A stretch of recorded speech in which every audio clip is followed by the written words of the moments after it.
Welcome to the fantasy audiobook. Marvel. My ex-girlfriend is everywhere, all female Avengers are shocked. Chapter 41. After that, the Institute was destroyed several times, but was re-established several times. The founder of each time may not even be an organization. After all, mutant has huge potential, and there is more than one organization that wants to use its weapons. But basically the name X-Weapon is used. The X-Weapon Research Institute that gave birth to Deadpool was established by Dr. Gilbrow. Unlike the previous X-Weapon research institutions, their goal is to transform ordinary people into mutants, not to transform ready-made mutants.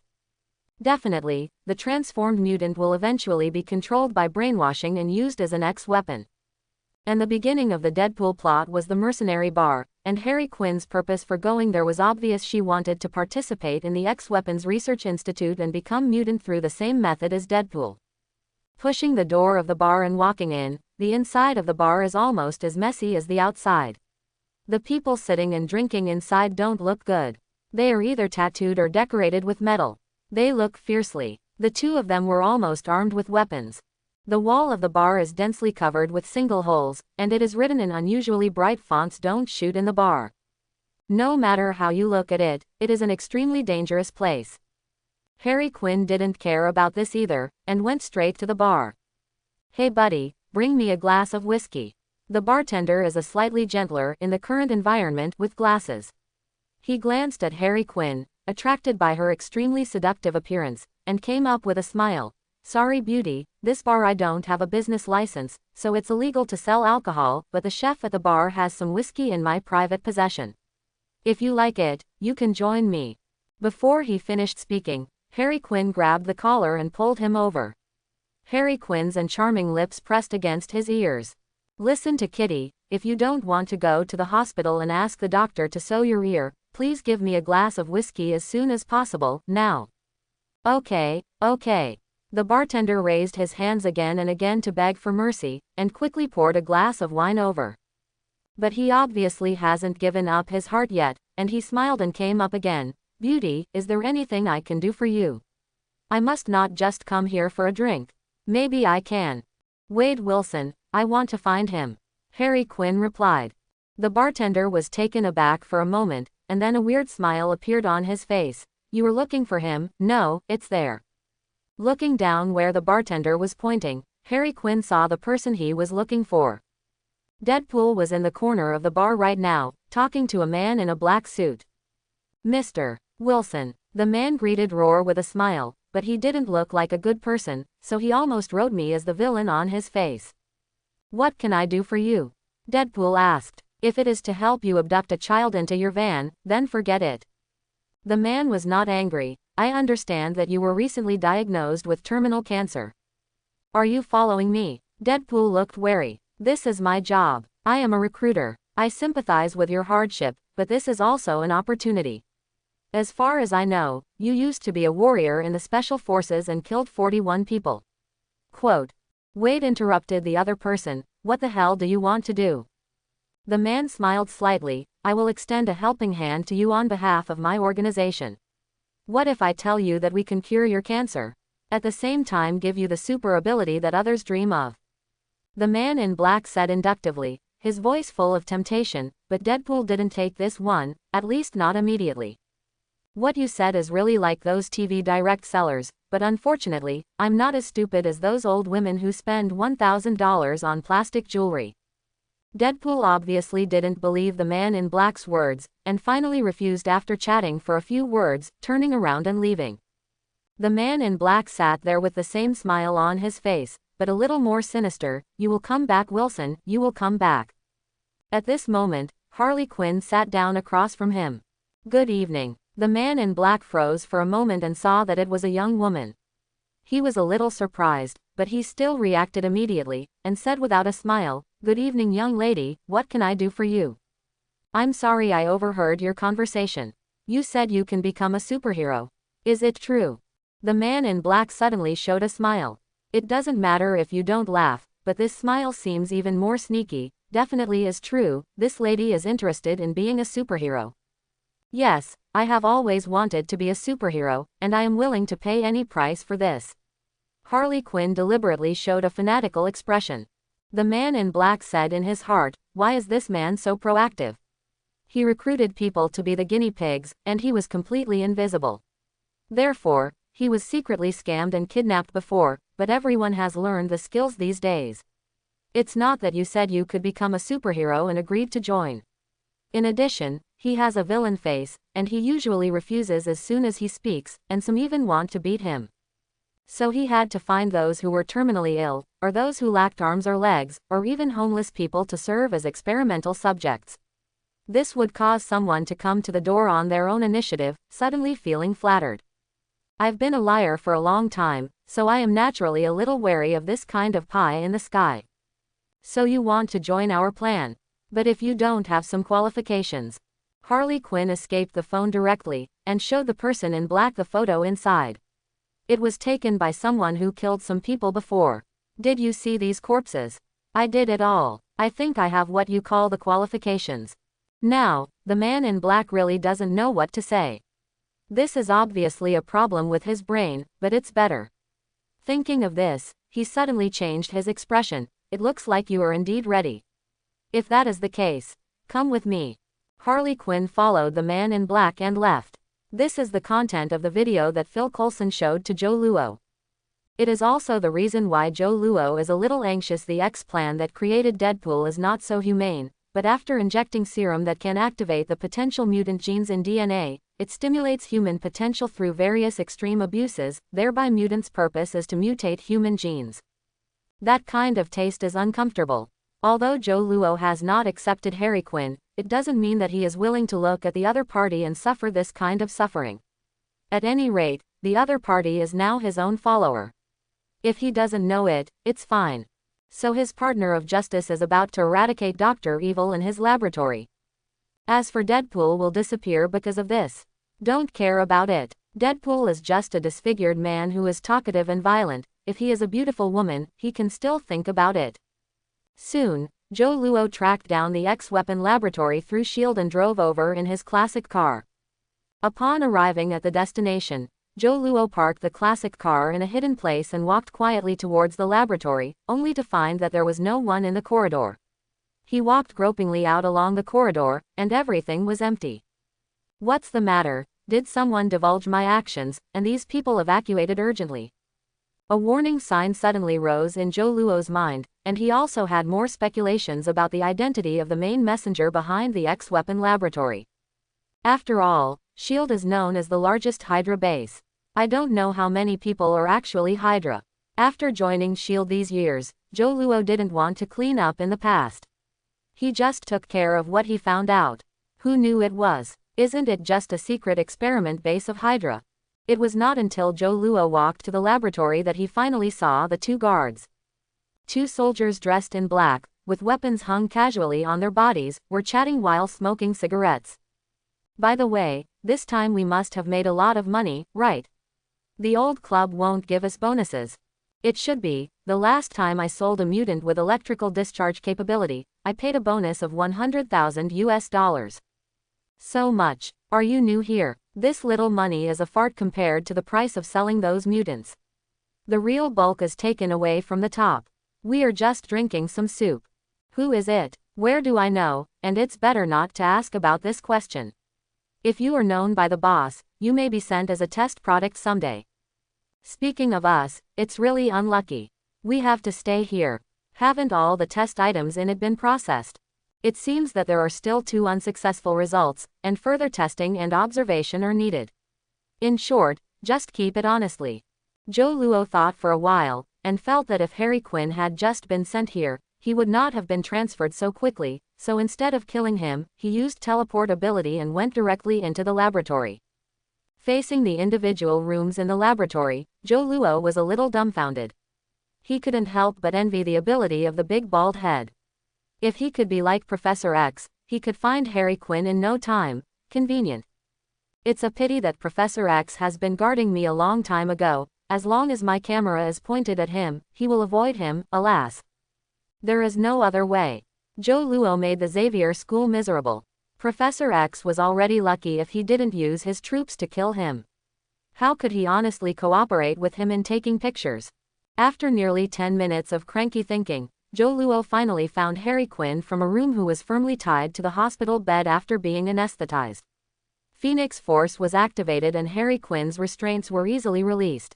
Joe Luo pushed her to his shoulders. On the first fight, strode out. Now it's Joe Luo time. When he walked out of the laboratory, he found that the two black-clothed soldiers had disappeared. Several cars were parked there, and a group of dozens of black-clothed soldiers pointed their weapons at her. Francis, the head of the laboratory, and his assistant Angel are looking at him sternly. I didn't expect a little mouse to break in while no one at home. Are you from that power, Xavier School? Or Mutant Brotherhood?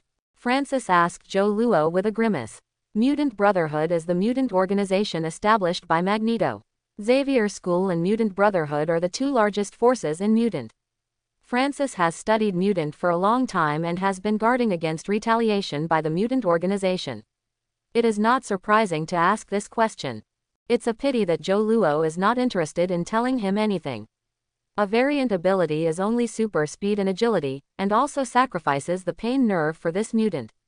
It has no research value at all. Not as valuable as the violent female angel next to him. Thinking of this, Joe Luo glanced at Angel and found that she was staring at her with wide eyes, shaking her strong biceps and pectoralis major muscles. Those two are real pectoral muscles. That's enough to compete head-to-head with Gangolish, and even block the muscles of bullets at critical moments. If anyone can surrender this woman, Joe Luo will really admire it from the bottom of his heart. Oh, as soon as he thought of such a strong woman lying in a man's arms and acting like a baby, Joe Luo felt pumped out of his stomach and almost didn't vomit out. Sure enough, it's better to pack them up and leave as soon as possible. Joe Luo quickly shifted his attention and stretched out his right hand. You rubbish, living is also a waste of resources, it is better to report to the goddess of death first, and wait for me to soak her, and then clean up you.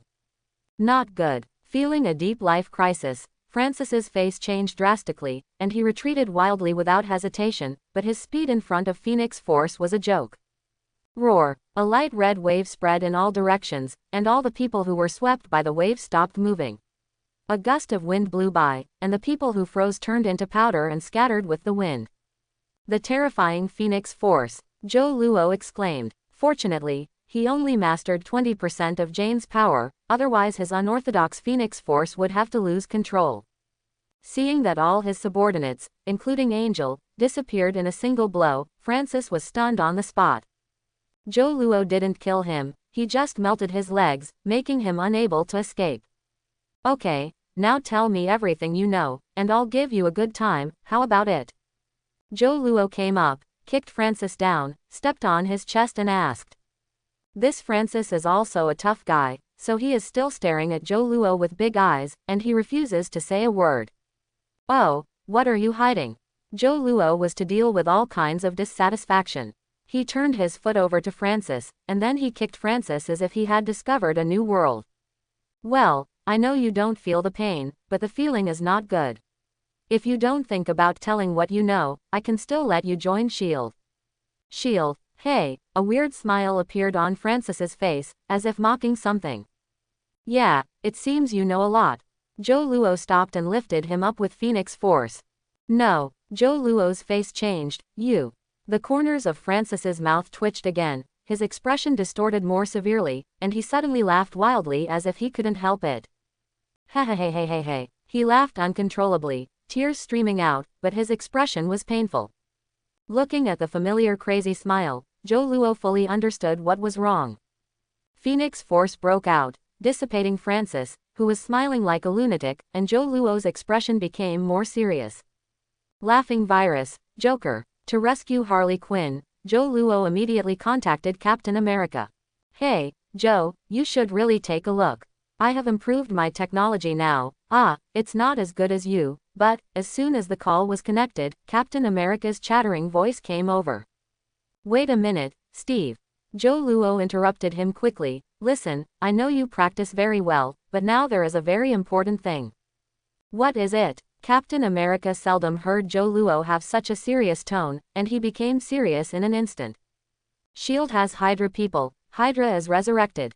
What? Captain America was taken aback. obviously in disbelief with the news. Wait a minute, are you sure this is not a joke? Today is not April Fool's Day. I didn't make a joke with you.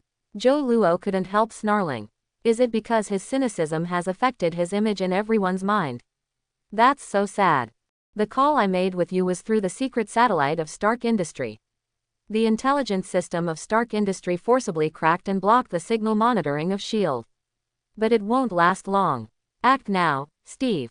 After saying this, he hung up the phone. He didn't have much time wasting explaining to Captain America, and he believed that Captain America would know what to do. Hanging up, he immediately contacted Batman again.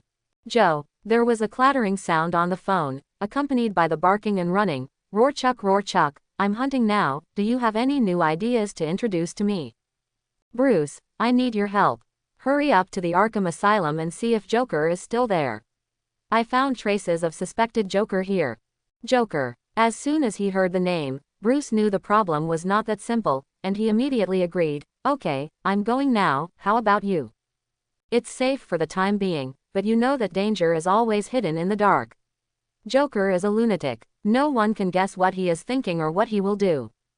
Joker is not a mutant, and he has no super ability, but he is one of Joe Luo's most fearful people in the world.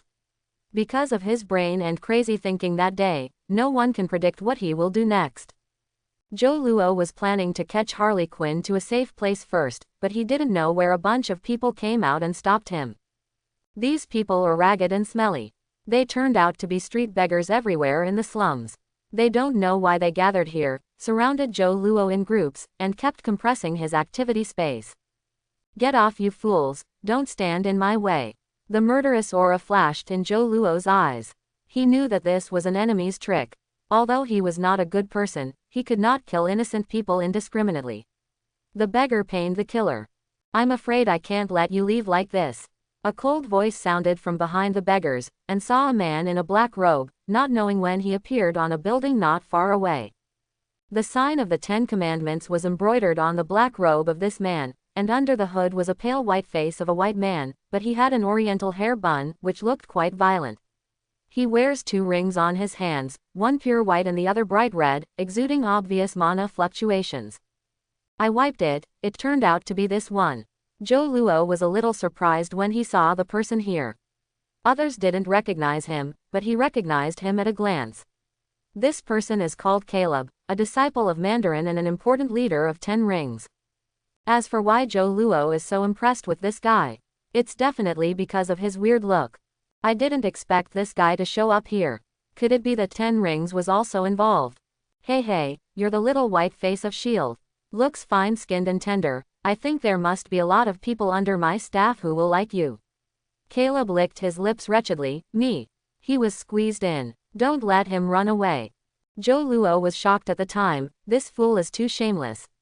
Who wants to be smelly covered in big guys? Without saying anything, Joe Luo jumped up high and threw Harley Quinn out of the crowd with a relaxed throw, teleporting himself, and then appeared next to Harley Quinn to catch her again.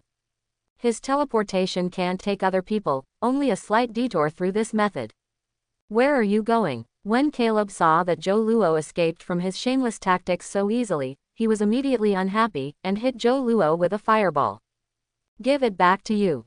Joe Luo stretched out his hand and hit the fireball back like a baseball. Caleb was shocked, but the fireball returned was much faster than before, and he couldn't avoid it at all. As soon as Caleb raised his hand, the ruby ring on his hand emitted a crimson light, and the ball of fire was immediately isolated and dissipated around his body. Secret ring. This is a good thing. Joe Luo's eyes lit up, and he looked a little greedy at the ring in Caleb's hand. Mandarin has 10 Lord Rings in his body, which are very powerful. He has mastered the skills of making Lord Rings through the research of these Lord Rings. Definitely, the Lord Rings he made are definitely not as good as the 10 in his hands. They are all rewarded by him. Several of his apprentices were given to use as weapons. This Caleb has 2 in his hand. Although they are imitations, they seem to be quite powerful. The most important thing is that they are beautiful. It might be an unexpected harvest if they are used as gifts. Thinking of this, Joe Luo didn't waste time anymore. He shot out with a palm, and Phoenix Force broke out. A huge palm print as tall as a locomotive was like a locomotive. Caleb was hit and flew out, hitting him with a bang. The wall is directly pasted into a piece of meatloaf, the kind that can't be pulled off. It's disgusting. Joe Luo glanced at the meatloaf in disgust, stretched out his hand, and the 2 rings flew out automatically. The filth on them was removed by Phoenix Force, and Joe Luo happily put the ring into his bag. Strange, this kind of weak chicken dared to provoke me. Is it underestimating my ability, or is there another conspiracy? Joe Luo left here with doubts. The Far East. Oh, my lord, the one standing at the bottom tremblingly reported to the person above, Lord Caleb, dead. HMPH, someone really dared to kill my disciple. It seems that I dormant for too long, making the world forget my name. The man on the throne patted his hands on the armrest and stood up. I want that fool to pay the debt. He raised his hands and wore 10 rings on each of his 10 fingers, all emitting different lights. Joker is indeed in the Arkham Asylum. I have asked him to focus on him. Bruce contacted Joe Luo. I was attacked. Fortunately, I am a rookie. It has been settled. I will come to you now. Be careful, I don't think this is easy. Bruce warned with concern. Don't worry, no one can kill me. Joe Luo smiled slightly and stepped on the accelerator. Boom, the super classic car drove toward Bruce's manor like an arrow from the string. On the other side, the United States Senate Armed Services Committee. Quiet, quiet, the speaker who held this questioning meeting yelled while knocking on the table with a hammer. If Joe Luo were here, he would recognize the speaker as a Hydra person. In addition to having played in Iron Man 2, he also appeared in Captain 2 of the United States. Because the battle with the Iron Overlord was too fierce, killing and wounding, in order to appease the United States government and military, Iron Man had to hand over the wreckage of the Iron Overlord to the military in exchange for help concealing the truth. Otherwise, Stark Industries would have killed hundreds of civilians because of its own civil war, which would definitely cause huge amounts of trouble. But Stark is not an honest person. He took down the energy core of the Iron Overlord, and those particularly sensitive technologies. What he gave to the military was just a useless mechanical wreck. When the military scientists have made the research clear, the matter has already ended, so the military can be regarded as a boring loss. This time it is aggressive, and it is bound to dig out a piece of meat from Iron Man's mouth. As for why the question of Stark was initiated, on the surface it was to bring Iron Man under the control of the United States military, but in fact it was seeking this cross-arrow weapon for Hydra. It can only be said that the plan is quite deep. But whether it is the military or Hydra, Stark does not intend to compromise. The speaker first read out the purpose and topics of this questioning meeting, expounding the meaning and threat of the steel armor, the threat to the security of the country and the world, and the significance of putting it in the hands of the military, but he questioned Stark in a serious manner. Said, Mr. Stark, do you have the special high-tech weapon I just described? Stark laughed. It depends on how you define weapons. Steel armor is a weapon. Stark shook his head. I'm afraid you are wrong, sir, my invention is not a weapon. Then what is it? As it says in the literal sense, it is a piece of clothing, but it happens to be made of steel, and there are many high-tech gadgets installed in it. This remark immediately caused a burst of laughter. No, it is a weapon, a dangerous military equipment, with a powerful weapon system. However, Tony Stark is not so good. Then please tell me, sir, what weapons are on this steel battle suit? What are the threats? Which rule is violated? Speaking of weapons, according to me, as you know, the United States is a country where you can freely own guns. Do you need me to show you my gun certificate? The speaker was speechless. He didn't know what weapons were on it. But your armor is a high-tech device driven by a very special energy core. This energy technology is beyond the scope of safety. The speaker stammered and said, he was almost lighting up the arc reaction furnace. Ah, you said this. Iron Man pointed to his chest. The purpose of this thing is to maintain my life, so in a strict sense, it is a medical machine, similar to the effect of a pacemaker. If you need it, I can show you my medical certificate. Iron Man gagged and made the speaker speechless in a few words, but it made the audience laugh happily, just like the talk show scene. However, the speaker was also well prepared. Well, I'm not an expert in weapons, so I can't explain some of the questions, but today we invited a few weapons experts to come here. the next summons Justin Hanmo, the current main arms dealer of the Ministry of National Defense, and Norman Osborn, an important business partner of the military. Norman Osborn is Green Goblin in Spider-Man. Currently, the three arms companies that have the closest relationship with the United States military, apart from the Stark industry that has withdrawn from the military industry, there are only Hanmo Industry and Osborne Industry. Both of these groups are competitors of Stark Industries, and now they have become the cooperative enterprises of the United States military. Naturally, they have to work hard for the military's orders. Hanmo Industry wants to promote its own copycat version of steel armor, while Osborne Industry is promoting their product Devil Glider. However, both weapon systems have a demand for energy.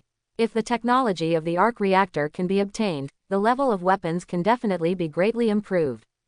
Seeing the two, Stark showed a disdainful expression. I saw two capitalists walk in, but I did not see the so-called weapon expert. This public ridicule made Justin Hammer smile awkwardly, but Norman Osborn snorted, obviously not convinced.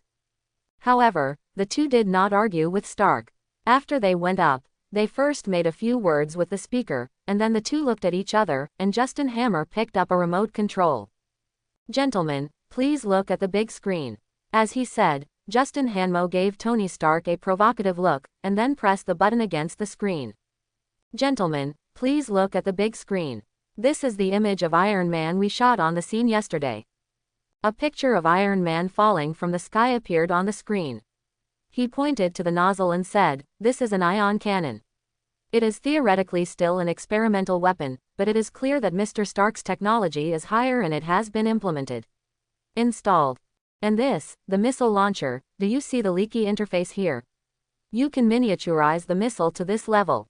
I have to say, Mr. Stark, you are a genius, and the most obvious is that the weapon is not because miniaturization reduces power." Quote. As he spoke, another scene was brought up, but it was the scene of Stark blowing up a tank with a missile. Seeing that its shoulders have obvious convex contours, it is a minigun supported by the fire control system. It can lock and destroy more than 10 targets within 2 seconds. It is very powerful.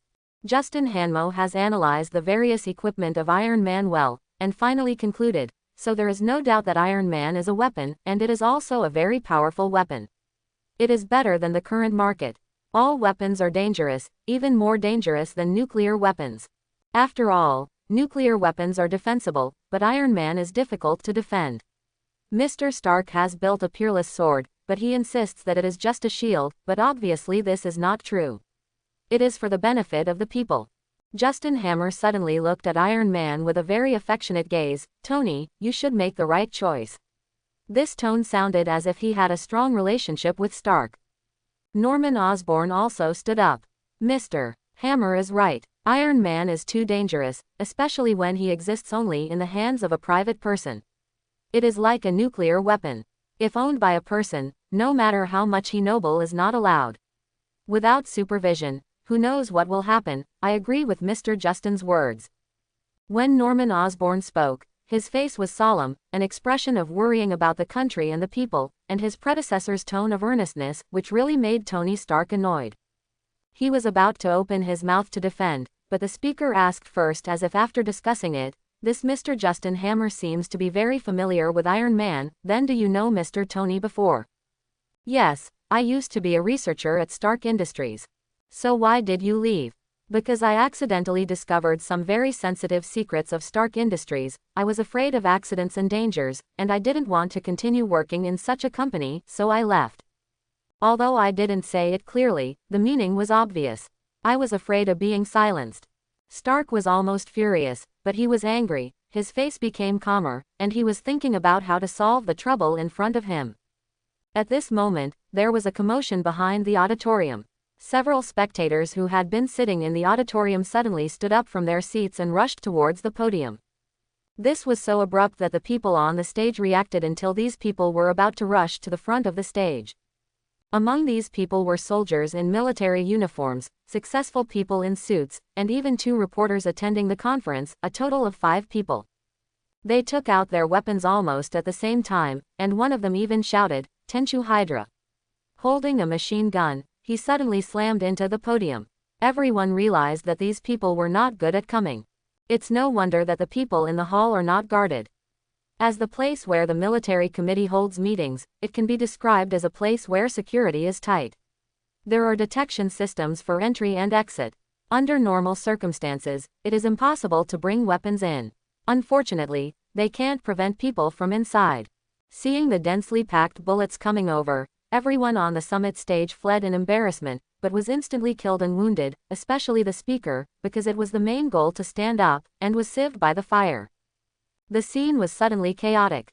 At the same time, a woman suddenly took out a pistol behind Iron Man and shot it at Pepper without warning. Unexpectedly, Stark reacted very quickly. He turned around and took Pepper in his arms, and hit Stark all 3 shots on the back. The guard next to him pulled out his gun and wanted to fight back. However, there were too many people in the venue at the moment.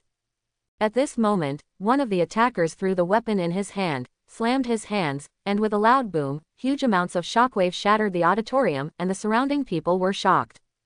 With a bang, it was like a thunder in the ground, huge amounts of shockwaves shocked the auditorium in a mess.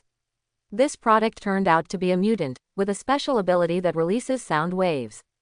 The lethality of this sonic ability is not very strong, but the momentum is surprisingly amazing, especially in this kind of indoor environment. This blow almost turned half of the participants on their backs. Ha ha ha, let you call again. The man looked at the messy auditorium and shouted excitedly, and then suddenly felt the sound of the wind behind him. When he turned around, Green Goblin had already rushed in front of him, and a Green Goblin had his heart out, just stuck in his heart. With a sound of pissed, Norman Osborn's 5 fingers were deeply inserted into this mutant's chest. Apart from the sonic ability, this man was essentially an ordinary person, and was actually inserted by Green Goblin's bare hands. There was only one mob who would rush in, and the surrounding guards rushed in quickly and surrounded the spoilers. Let down your weapons. Surrender immediately. Facing the sight of dozens of gun points, the man went crazy and roared, "For mutant!" Pulling on his clothes revealed the explosives tied up on his body. Boom, there was a violent explosion, and the entire venue was filled with smoke and flames. Rescuers arrived quickly and brought all the injured people closer to the hospital. It included Tony Stark and Pepper. There was no way. Stark's steel battle suit is still relatively backward, and it has not developed to a dangerous automatic rescue in the later period, when. But his luck was very good. 3 shots and explosions didn't kill him. It just made him unconscious and had to lie down in the hospital for a long time. After repeated searches did not find any accomplices of the attacker, the military could only release the uninjured people from the venue. The fortunate attendees talked a lot. Gosh, who are those people? It's crazy. Why do those assassins say that the speaker is Hydra? Didn't Hydra have been wiped out during World War II? Did you hear them yelling? They still yelling for mutant. It must be those mutant freaks. Who knows, mutant or crazy people.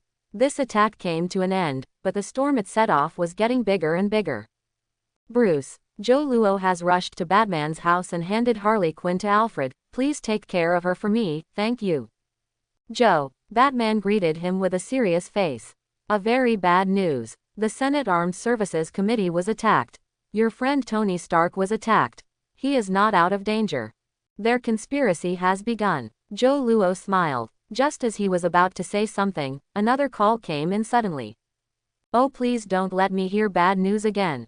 Joe Luo saw that Alice was calling, and his heart sank. Joe, where are you? Ooh, Chin is gone. Alice's cries intermittently came from the phone, with a bit of panic in her voice. Chin Gare, Phoenix Force. Joe Luo covered his face with one hand. What the hell is going on? Wu, Stryker led the army to surround the school and arrest us an hour ago. Jin is fighting the army. Stryker, how could he get in at this time? Joe Luo couldn't delay any longer. The enemy had already made a net-like layout. At the moment, there was no other way but to break the game. I'll go to Xavier School right away, now only I can stop Chin. Joe Luo hung up the phone after speaking. The out-of-control Chin burst into Phoenix Force with all its strength. Even if it destroys the world, it is only a matter of time. If you want to prevent her from getting close to her, Joe Luo, who also owns a part of Phoenix Force, is the best candidate, and Joe Luo is confident that he can wake up. If he can't even achieve Chin's bright personality, I'm afraid no one in this world can do it. Gotham City is also in chaos. At this time, Bruce, who had become Batman, walked out. The double-faced man, the Riddler, the Scarecrow, these guys are conducting terrorist operations all over Gotham City at the same time as if they had negotiated. It seems we are going to fight separately this time. Joe Luo said. Bruce, I told you that this kind of soft violence can't solve the problem of Gotham City. If you want to change Gotham City, you have to be a little bit ruthless, once and for all. No, I don't have the right to take their lives. The law has it. Batman said solemnly. If Batman kills someone, then he won't be Batman anymore. Joe Luo sighed. He knew that his friend's stubbornness and determination were impossible to convince him in a few words. And he didn't have time to make a long discussion with Batman now. After placing Harley Quinn here, he rushed to Xavier Academy as quickly as possible. Why did General Stryker raid Xavier School?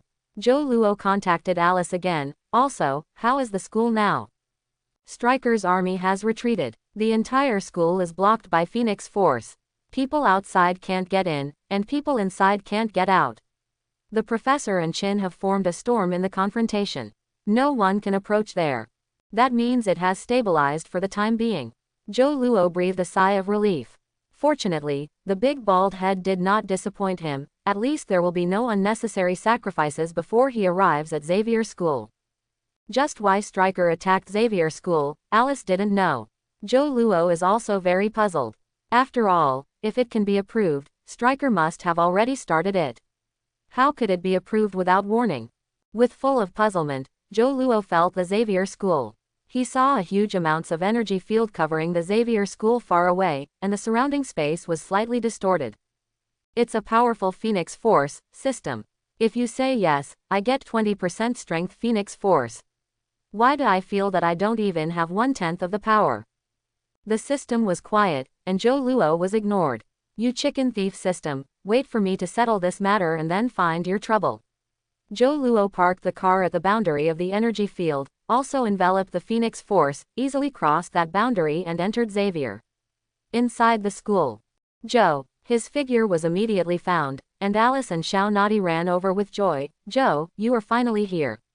Seeing the tears on the faces of the two women, Joe Luo quickly comforted them with his arms in his arms, and said, I'll go see Chin and Professor.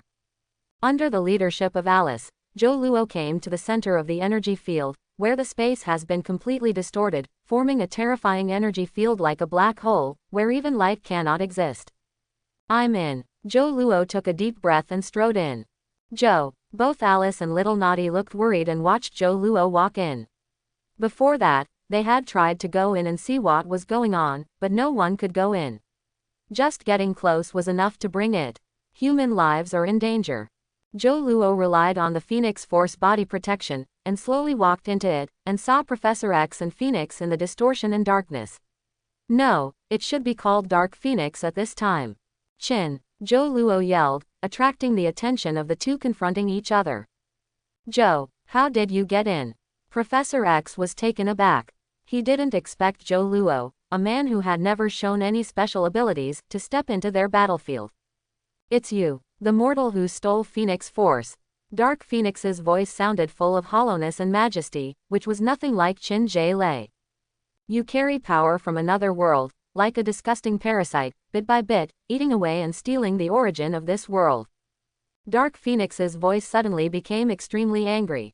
He opened his palm to face Joe Luo, and suddenly a terrible energy rushed towards Joe Luo.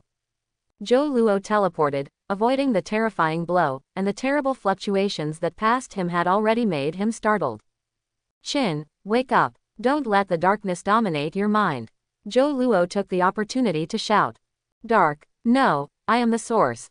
Dark Phoenix shouted. This can't be done. Chin Diao's consciousness has fallen into a deep sleep, and she can't hear you calling like this. Charles in the wheelchair reminded Joe Luo anxiously. Then what do you say? Why wake up the piano? Dark Phoenix's voice carried an invisible attack. Have you not noticed her pain, her sorrow? Charles, you have been sealing me since you were a child, don't you feel guilty? What are you afraid of? Professor X fell into a rare silence. Don't talk nonsense, let's talk about how to wake up the Chin. Joe Luo was very anxious. When are they still discussing these useless things?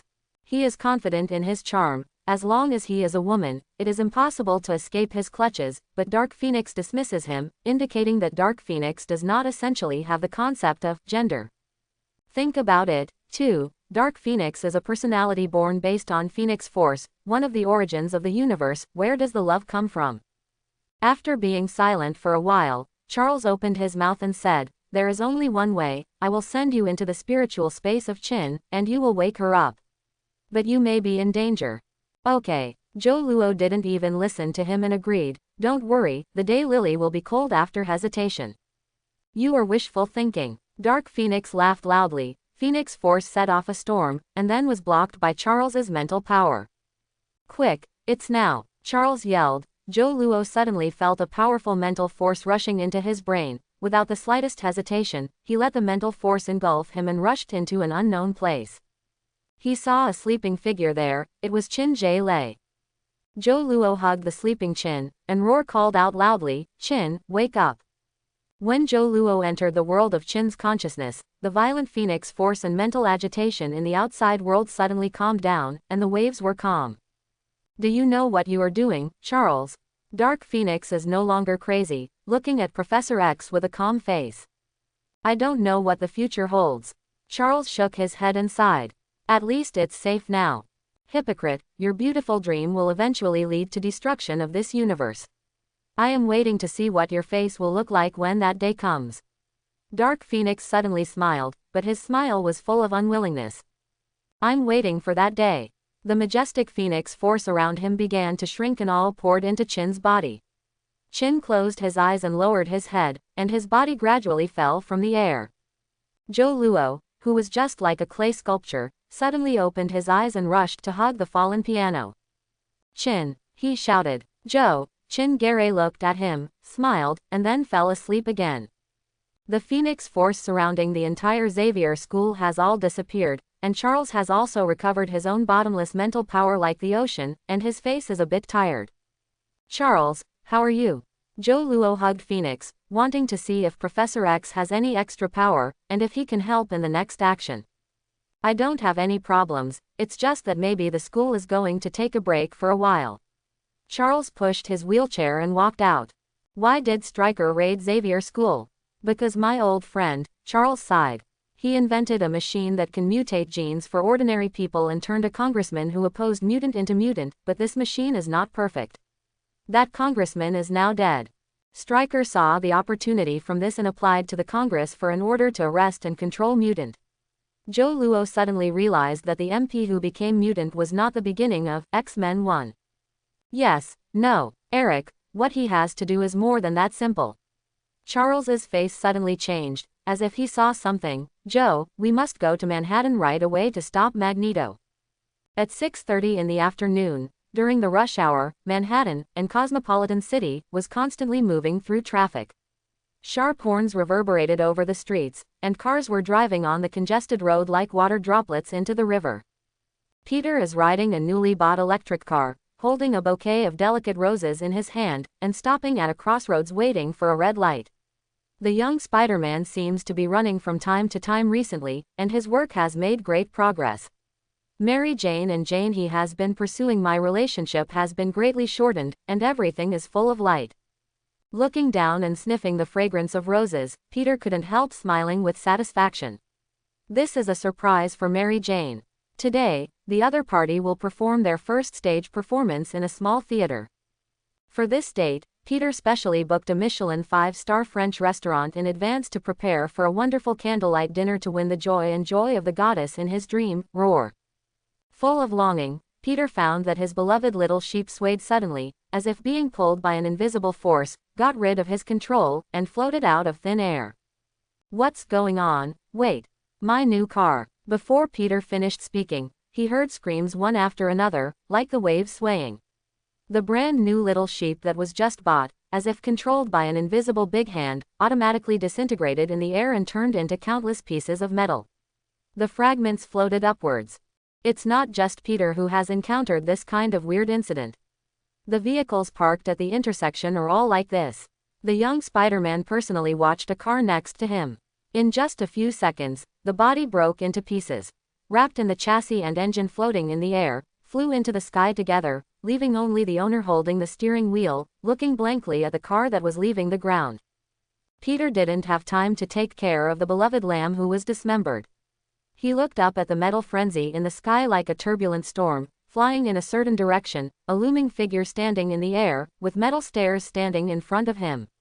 The foot of the opponent was born out of thin air, and the other party appeared on the stage in such a sensational way. Mutant, Peter thought in his mind, raising the camera subconsciously. The streets are like boiling oil pans, people abandon their cars and run away, screaming incessantly, panic spreading like a wave. Peter glanced at the delicate rose in his hand and couldn't help sighing in frustration. It seemed that he was about to miss the appointment again this time. He had a headache when he thought of Mary Jane questioning him angrily. The metal tornado hovered roar in the sky.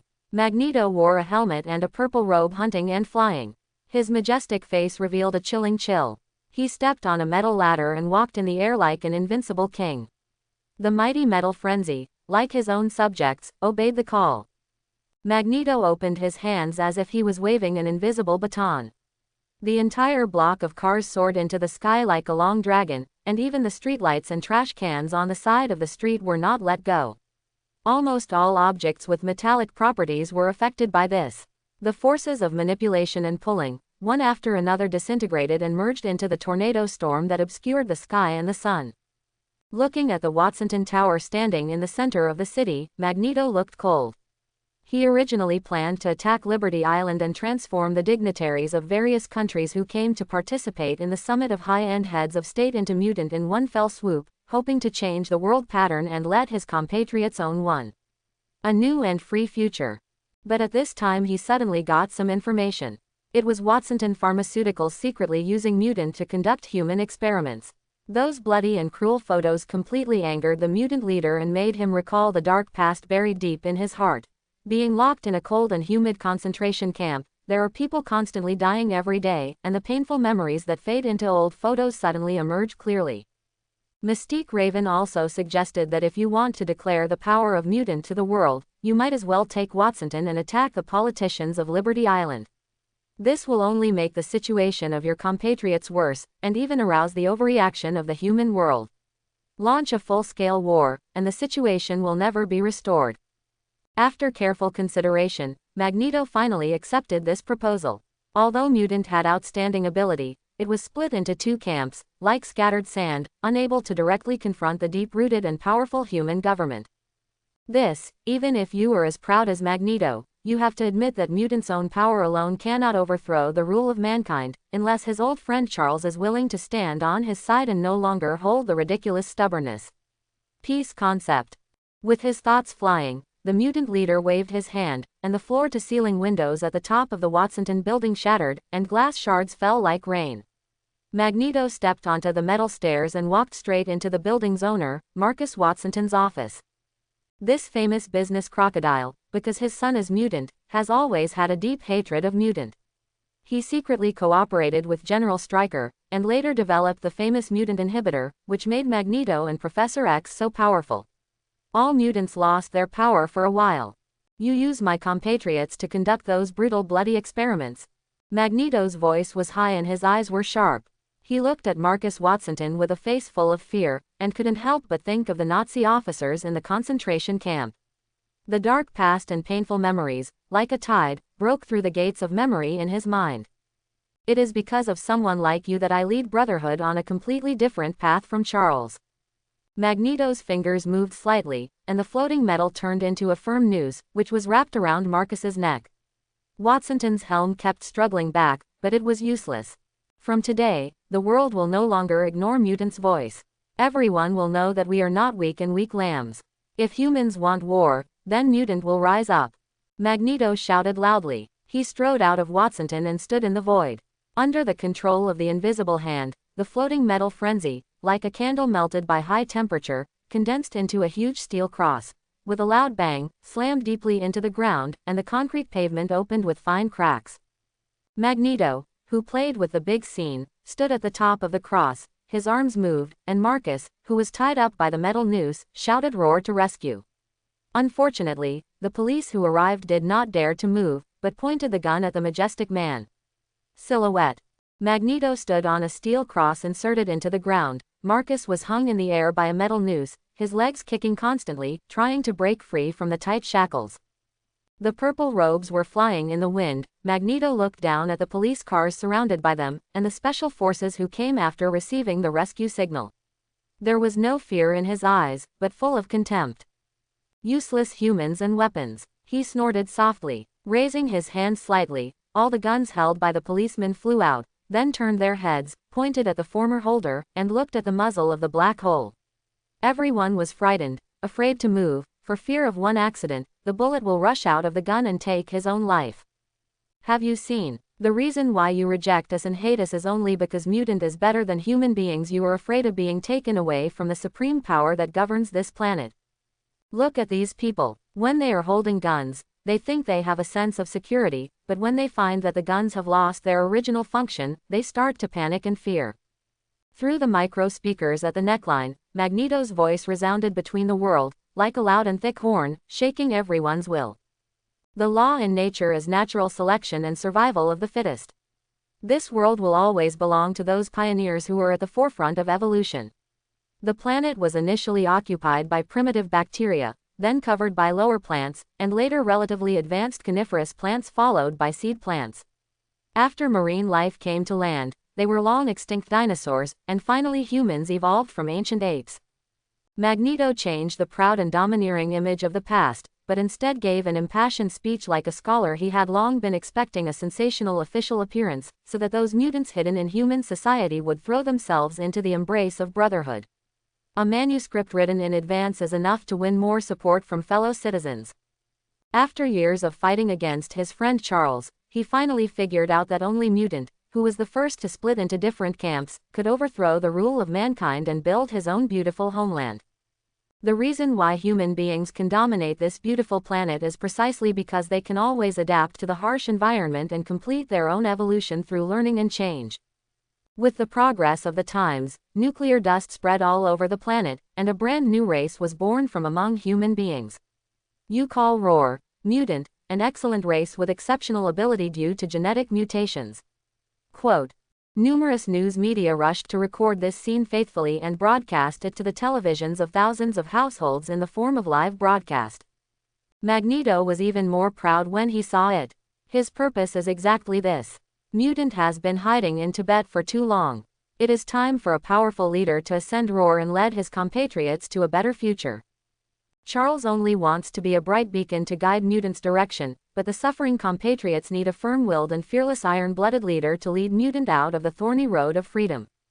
He is not like a good friend from a rich family. He is always biased towards the human side. Magneto has never been merciful to humans who are hostile to Mutant. My fellow citizens, starting from today, you no longer need to hide from Tibet and endure the strange eyes of others. Mutant is not a freak, nor is it deformed. We are better evolvers, abandoning the inner hesitation and return to come in the ranks of compatriots. There will be no oasis of freedom and justice in this world. Those humans will only send you to the operating table, dissecting your body with a cold scalpel, or lock you in an iron cage as a plaything for viewing and entertainment. Quote. A beautiful future will not come out of thin air. If you want to cut the stone of hope from the ridge of despair, if you want to rise in the valley, and fall in the mountains, the bumpy and tortuous road becomes a smooth road. All of these need to be fought for by ourselves, to show the inherent ability, to let humans understand the power of Mutant, and let them know that every time a mutant is captured, a heavy price will be paid hundreds of times. Quote. There is no tolerance and peace in this world, and it is everywhere. Those in power wantonly torture the disadvantaged groups. Mutant can no longer remain silent. Today, I will execute a righteous judgment for God. Magneto turned his head and looked at Mystique's group of people coming out of Watsonton Building. He waved his arms heavily, as if he had been affected by some kind of induction. Standing inside the skyscraper in the center of Manhattan, there was a loud noise and turbulent air waves. As the smoke rushed out, the glass windows of the entire building shattered and shattered. Amidst the astonishing sound of blasting, the solid building shook like a mountain peak, and countless bricks and rubble fell like a torrential rain, and a thick smoke rose up into the sky. Like a mountain crumbled and slumped, a large piece of reinforced concrete fell with billowing smoke and dust, slamming heavily on the car parked below, and the metal roof of the car was immediately crushed into scrap iron. Intense flames emerged from the inside of the building, and people fled from the building one after another, like a panicked colony of ants. The innocent people trapped on the floor by the spreading fire desperately roar, yelling for help, trying to get the help of others. The combustible materials in the building were detonated, and there were a series of huge bangs. Bricks, gravel and glass fragments were scattered from high above like raindrops. People were crying and screaming, as if the end of the world had come. The scene was chaotic to the extreme for a while. When everyone was desperate, a flexible figure wearing a red tights quickly walked through more and more falling objects, spitting out tough cobwebs, using his extraordinary ability to save those trapped, innocent. Spider-Man. Many people recognize this as that good neighbor in New York, who often fights criminals in Queens. Spider-Man flexibly climbed and jumped between high-rise buildings, like Tarzan, using agile movements to rescue innocent people one after another. "Help me," a Watsonton employee shouted from the edge of the collapsed building. Before he could escape, he was trapped in the floor that would collapse at any time. Hearing Roar's call for help, Spider-Man naturally wouldn't turn a blind eye. The strong cobweb spurted out of his hand, and he swayed in the air with his force, reaching out to grab the opponent.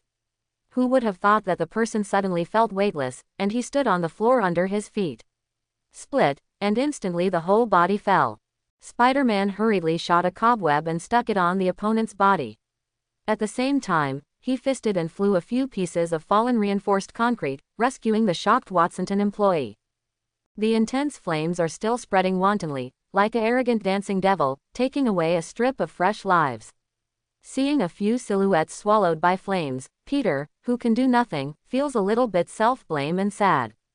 Glancing to act as the superhero, the Spider-Man who saves the masses, Magneto withdraws his gaze indifferently. The other party is not mutant, and he has no interest in paying attention to the super ability beyond his compatriots. The people of Brotherhood climbed the steel cross along the metal ladder and stood behind Magneto. This is the first time that mutant has appeared in such a grand way since the Cuban Missile Crisis and appeared in front of the world. There was an intensive shutter sound, the flash was constantly moving, and the news reporter excitedly shot the appropriate material for tomorrow's headline layout. "This world is cruel, only the strong are qualified to survive, human beings are the losers on the evolutionary road, and mutant is the future."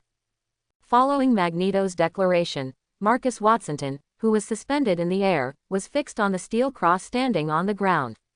The capitalist, who vaguely felt that his life was threatened, shouted roared to the police and special forces below to save him, but unfortunately not.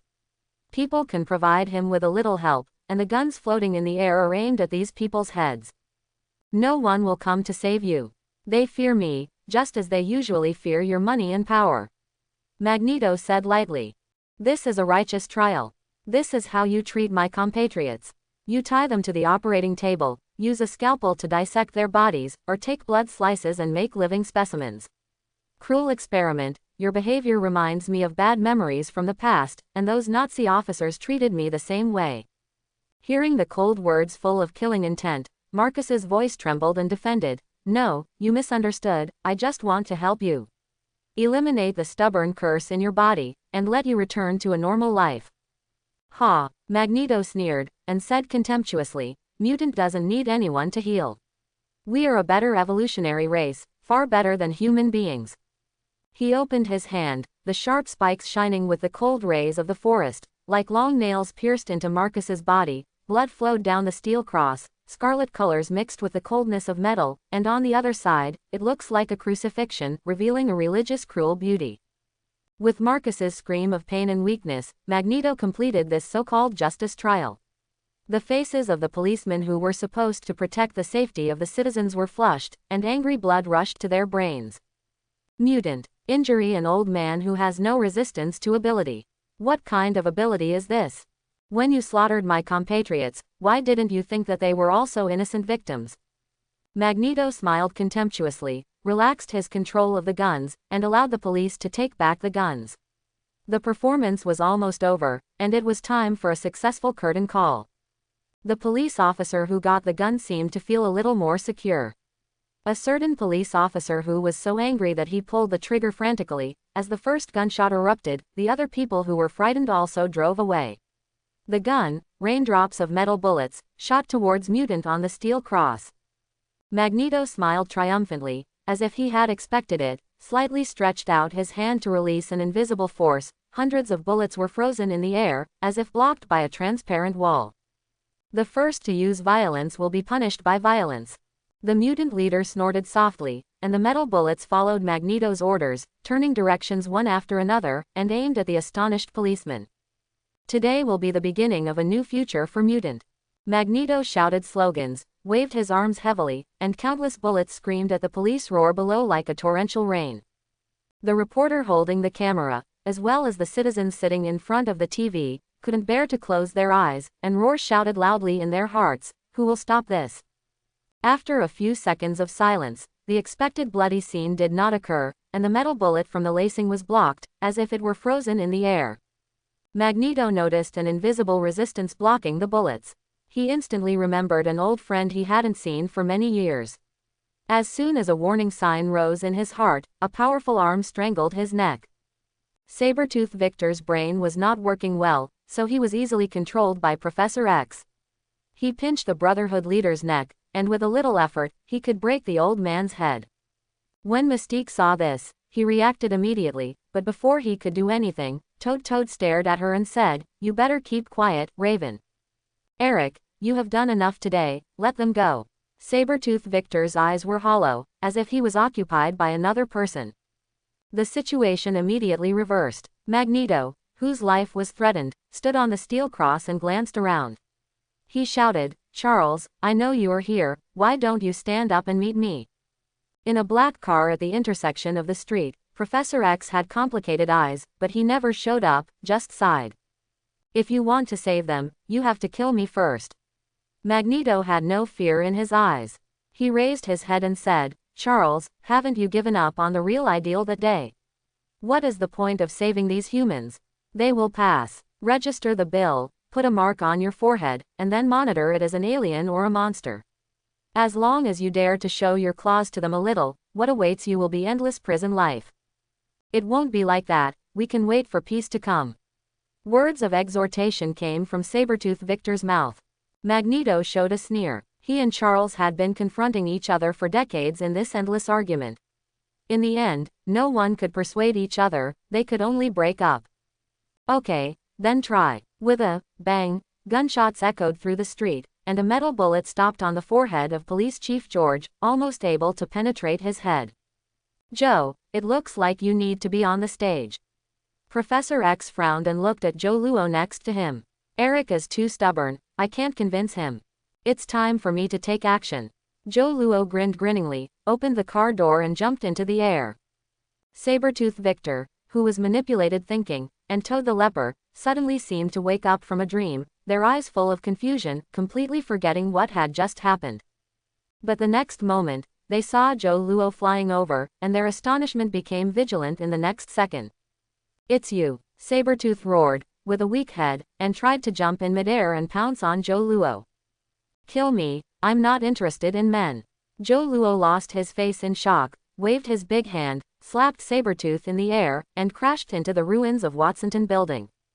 With Mutant's physique, this impact would not do much harm to him. If it's Raven, it's okay. A big 5'3" ugly man will pounce at you as soon as he meets him. Who can stand it? Joe Luo wiped the sweat that didn't exist on his forehead and approached Magneto. "Magneto, why do you want to attack on Watsonton Building?" Magneto gritted his teeth and glared at Joe Luo. "You despicable liar, shameless fool. I vowed never to say anything useful to you again." Joe Luo touched his nose in embarrassment.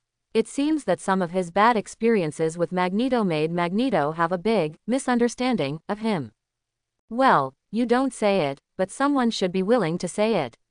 Joe Luo shrugged and looked at Mystique Raven behind Magneto. Unexpectedly, Mystique and Magneto gritted their teeth at Joe Luo.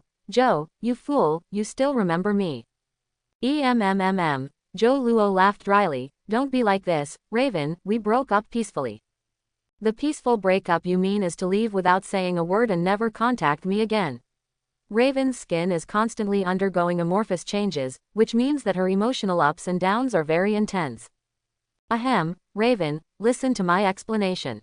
I left quietly because I was targeted by a mysterious organization, in order not to bring you danger. You can see that I have solved the trouble now, not the first time I came to you. Is it? Zhou Luo lied without blushing in heartbeat. What kind of mysterious organization can make you worry that even Mutant Brotherhood dare not provoke? How can I know that Raven ruthlessly punctured his scam, and I think you did not solve the trouble at all, but came with trouble. Bar. Raven, let's go, don't waste our tongue with this fool. Magneto glanced at Zhou Luo coldly, and turned around to take someone away. Wait for I didn't joke with you. A big conspiracy is slowly emerging, and Mutant has also been swept in. Magneto, don't you know, Xavier School has just been attacked. Who would dare to attack the Xavier School? Magneto seemed to hear a joke. Is it the Superman from an Alien? Or the Dr. Manhattan who is no longer on Earth? It's the United States military. Sabretooth crawled out of the ruins with a serious expression and hollow eyes. He was controlled by Professor X again. I knew it would be them. Magneto suddenly became furious. Charles, you believe in them again and again because of you. The result is only deeper deception and hurt again and again. Looking at the angry look of his old friend, Charles, who was in the car, had a smile on his face. He knew that this was just a way for his tough old friend to express his concern for him. Eric, these may be left to talk about later, but now we have to solve the problems in front of us and come back to Xavier School with me. Upon receiving an unexpected invitation, even Magneto couldn't help but be stunned. A somewhat complicated look appeared in his eyes, and nodded, okay. Since the two parted ways that year, he has never been to the school they both founded together. So it was an anonymous person who sent you the information about Watsonton's experiment with Mutant, so you decided to take Watsonton's operation. Zhou Luo is looking at the information obtained by Magneto, which contains the terrible photos. Zhou Luo couldn't bear to look directly. It seems that there is indeed an invisible hand pushing behind this incident. Eric, you have also been used. Professor X sighed. I'm doing what I should do. The stubborn old man did not want to admit the fact that he was being used. Watsonton's experiment with Mutant does exist, and I must not let him continue. Yes, but not now. Zhou Luo retorted faintly. If we can find out who sent this email, it might be of great help to us. Jarvis could help to do it. Unfortunately, Stark was attacked. No road works anymore. Zhou Luo was a little disappointed. He couldn't mobilize JARVIS. Using SHIELD's resources to investigate is even more fantastic. Maybe this was done by the senior management of S.H.I.E.L.D.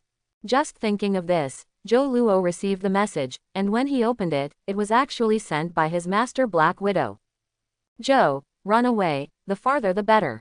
It was just a short line of words, but the urgency of Black Widow could be seen between the lines, which made Zhou Luo's heart tight. What happened? Fortunately, he is now at Xavier School, and there is a group of mutants around him who are enough to help him. Zhou Luo quickly got the news through Professor X's intelligence channel. S.H.I.E.L.D. Chief Nick Fury suffered a terrorist attack and his whereabouts are unknown. Captain America has become the biggest suspect and is now wanted. According to the footage taken at the scene, the leader of the terrorist attack was a dead soul who has been dead for many years, the Winter Soldier, a good friend of Captain America, Winter Soldier Bucky. Hydra has finally started. Zhou Luo couldn't help taking a breath. All the plots rushed out like a race, and many big events appeared ahead of time. Hydra and S.H.I.E.L.D., the contradiction between mutant and human beings, the terrorist actions of 10 Rings, the turmoil in Gotham City, anything that is not handled properly can cause enough trouble, and these things broke out together, enough to cause a terrible turmoil. I think our big trouble has really come. Looking at everyone around him, Zhou Luo showed a rare wry smile on his face. The night was deep. Looking at the twinkling stars outside the window, Alexander Pierce sighed, took the iced whiskey on the table and drank it. It is hard to imagine that this ordinary-looking, middle-aged man, who looks like a government official, has served as the former director of S.H.I.E.L.D. and is currently an important leader of the National Security Department. He has countless dazzling auras. It was he who personally appointed Nick Fury as the next director, and for S.H.I.E.L.D. to block many criticisms from Congress and the White House. But who can imagine that Alexander Pierce, who is under those glorious images and prominent status, actually has a real face that surprises everyone. Operation Winter Soldier failed, and the full operation has officially begun. Pierce dropped the headset indifferently and issued the last command. Following his order, the evil organization hidden behind the scenes began to operate tensely and orderly, abandoning the mask that had been concealed for many years, and showing sharp fangs to the entire world. Who is going crazy enough to attack the Senate Armed Services Committee? Are the stupid energy giants frightened by Stark Industries' expansion plan, or are the rats hiding in the stinking gutter starting to move again? Pierce complained helplessly. He, who had been hiding inside S.H.I.E.L.D., knew how much Nick Fury valued Tony Stark. This was not just for the extra care of the son of the deceased, but the Black Chief who really followed him. The Playboy saw immeasurable value in him. It was just a terrorist attack. Tony Stark was seriously injured. Nick Fury, who had a keen sense of smell, quickly discovered what was wrong, and found out a lot of truth at an unimaginable speed. Forced by Alexander Pierce, he can only take action when he is not fully prepared, and get rid of him before Nick Fury has thoroughly investigated all the secrets. It's just that I didn't expect another Captain America to emerge from the 10-1 assassination. But it doesn't matter anymore. Things have come to this point. The mysterious organization that is parasitic on SHIELD's body, the King of Qian's derives nourishment, is ready to face the entire world. After a long time of waiting, the world is about to usher in a new era. Pierce's eyes flashed with enthusiasm, and words full of ambition and craziness quietly echoed in the room. Diaresis, cut off one head and grow 2 more heads. Hydra hail. What are you going to do? Professor X asked Joe Luo. This young man with a throbbing heart can always bring him unexpected surprises. Joe Luo touched his chin and slowly muttered, "Someone attracted my attention through a series of major events on the bright side, and made me use duplication to temporarily forget him, so that he can secretly engage in things, but he is still too much. Look down on me. We don't need to care about S.H.I.E.L.D. Although Steve is not a good trick, he is a good fighter and he can solve the problems there. The most important thing you need to do now is to restrain all mutants. Don't intensify conflicts at this time. Trust me, so that there won't be any results you want to see. Besides that, I hope you can help me with one thing. As for me, I'm going to meet someone. I should have gone to see him long ago." Joker, Arkham Asylum. When Batman was pacing the crime in Gotham City nonstop and rushed here with a wound, the entire Arkham Asylum was full of excitement. The most popular customers here are Batman, Joker, Bane, Penguin, Double-Faced, Riddler, Scarecrow, Mr. Frozen, Killer Crocodile. The criminals sent by him alone are almost full of aka. The Lunatic Asylum. This time the great turmoil in Gotham City has brought the Arkham Asylum once again ushered in a big business. "I want to see Joker, now," Batman said in a deep voice to Quincy Sharp, the dean of the Arkham Asylum. He didn't see Joker from the beginning to the end of the turmoil, but he saw Joker's ghost shadow from it. This makes Batman feel a little worried. "I'll make arrangements right away." The long-term cooperation made Quincy Sharp know that he must not provoke Batman at this time, and hurriedly walked down and ordered someone to bring Joker out. Batman soon saw Joker in a ward. In the dim light, Joker was like a clay sculpture, sitting upright and silent. "It's messy outside now. I know this is your conspiracy again." Batman's voice was somewhat suppressed with anger. "What the hell do you want, Joker? Is there only destruction in your crazy head?" Wait a minute, who are you?" Batman, who felt quite wrong, suddenly lifted Joker up, grabbed his green hair and brought it in front of him. He saw a strange face full of panic. No, sir, you can't hurt me. I have the protection of the law. Someone paid me to impersonate Joker here. I just want to make some extra money." The man waved his hand in panic. "Asshole, you know what you did." Batman's eyes were full of anger. "Just press one of the buttons. It's just a very simple job. It's as simple as going out for a quick meal." In the dim warehouse, Joker put a remote control in front of Director Gordon, with a distorted smile on his pale face. "Come on, is it your daughter or her daughter?" Following the direction of his fingers, the big old man was lying in a pool of blood, panting heavily and looking crazy at Joker. All his limbs were interrupted, and his mouth was sealed. He was facing what happened in front of him. Nothing can be done. Your time is running out, Chief. Joker's weird laughter kept tormenting Chief Gordon's nerves. There is 1 minute left. If you haven't made a choice after 1 minute, then both places will explode, bang. With a bang, you are about to find poor Barbara's body in the ruins, ha ha ha ha. Batman won't let you go. Director Gordon's eyes fired, and his low voice yelled at Joker. Perhaps, but that's more interesting, isn't it? Joker looked indifferent. When you stare into the abyss also stares at you. The person who kills the dragon will eventually become the dragon. To be honest, I look forward to that day even more. Ah, that's right. Joker raised an index finger up to the sky, making a sudden realization. I remember Barbara used to be Joe's girlfriend, right, and the Big Daddy's daughter over there, she called what's the matter, Katie. Mindy. Forget it, who cares? She and Joe are also very close. I want to see how interesting it will happen when he suddenly loses the 2 women in his life thing. No, Joe has a lot of women. He might not care about the lives of 2 of them. After all, there are too many alternatives, right? He, but I think the 2 ladies might be more sad that way. Oh, poor girls. Do you say this because I touched your sadness?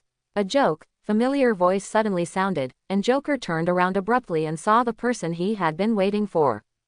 Joe Luo walked out of the darkness calmly, holding an unknown machine part in his hand. Let me see how much time is still missing. Oh, it's only 17 seconds, it's risky, but my movements are really fast, aren't they? He threw away the parts in his hand. Now the rags in your hand are no longer useful, and the 2 girls are safe. Do you think about how to die, Joker? Flap, pop, pop. Joker applauded passionately. Mutant brought you here, their abilities are always strange, so I have no way out. He threw away the bomb remote control in his hand. As Joe Luo said, the bomb has been dismantled and this thing is now useless. With the help of Professor X, Joe Luo found the location of Joker as quickly as possible, and was then taken by Quicksilver to arrive here in just 10 seconds. Put away your little tricks. Joe Luo glanced at him coldly. Tell me how you did it, you can do so many things in such a short time. I did it. No. Just give it a push, like this. While talking, he made a push motion, with a weird smile on his face. Boom. A deafening explosion came in, and a bright fire burst out the window. What did you do? Director Gordon was full of anger. There is a bridge. He, I said it was not what I did. It was just a small deal between a group of people who are eager for revenge and me. Joker's laughter became more and more crazy. When people face life and death choices, yes, finding all the ways to keep yourself alive, or can you really let the share in your heart stick to it? What do you mean by this? Joe Luo grabbed him by the collar and lifted him up. Stop playing tricks, you have already lost. Then you kill me. Joker's eyes were full of confusion, without a trace of reason, as if the whole person had been swallowed by madness. You wanted to kill me a long time ago, why didn't you do it? Let me tell. What happened to you outside? 10 rings blew up all the channels leading to the outside world in Gotham City, and the ferry has also been destroyed. In other words, Gotham City has become an island of human nature. Quote. Wow. The top wall of the warehouse shattered, and a black figure fell from the sky and slowly stood up. It was Batman.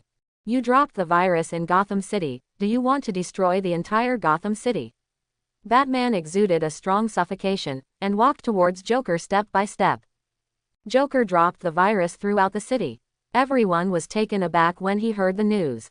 He, Joker, who was held by Joe Luo in his hand, suddenly smiled sharply. Do you know the last laugh? In 1780, a major plague broke out in Gotham City, which destroyed almost 1/3 of the city. The 5 major families who controlled Gotham City at the time were worried that the same thing would happen again, so they set up a new name, the Last Laugh system. This is a defensive system, a final line of defense, used to resist all forms of biochemical attacks. It is a means to close the city, purify the air and water, and let Gotham recover independently health. When Gotham City faces a terrible disaster, this system will protect Gotham City. It will blow up all entrances and exits, use airships to vaccinate the entire process, and build a food and water warehouse below it to protect people's lives. This program was eventually abandoned, and I later rebuilt it. Batman said slowly. The central hub is in the Wayne Tower. It is on the highest security level. It needs more DNA recognition. Only I can start it. No matter how perfect defense is, it can always block attacks from the outside, but it cannot have a slight impact on internal damage. Joker laughed. When 10 rings dropped poisonous gas on the whole city, you opened this program, but you found out, ha ha ha ha ha. Looking at Joker, who was laughing forward and backward, Joe Luo punched him in the stomach, making him almost retching, and the crazy laughter stopped. You moved your hands and feet on the last laugh program. When Batman opened that program, it seemed to save Gotham City. In fact, he really brought Gotham City closer to the abyss of hell. Yes, Joe, you are such a smart person. Joker praised Joe Luo exaggeratedly. In return, Joe Luo punched him in the nose. What else do you want to know? I will tell you all. Oh, do you want to know about Hydra? A team of people attacked the military committee, deliberately released some smoke bombs, and wounded Iron Man Tony Stark. Ah, to be honest, isn't the name stupid? He took off his armor and was nothing. All this is enough to make S.H.I.E.L.D. suspicious. There is no way. There are still many smart people in this world. I am not only talking about Nick Fury, but also the Hydra inside S.H.I.E.L.D. Look, how great, from a behemoth another behemoth was born, but it is clear that he has not grown up yet, and will only be a deformed freak in the future, ha ha ha. It's just a raid, and I don't even have to do it myself. Isn't it great? Quote. As he said, he winked at everyone. Mutant. Joe Luo's face became increasingly ugly. Bingo. Joker burst into laughter. Mutant has their own way of living, but after all, they are still human. They need to eat. They need those cute tickets. Everyone needs it, doesn't it? This is order. Oh, the order I hate.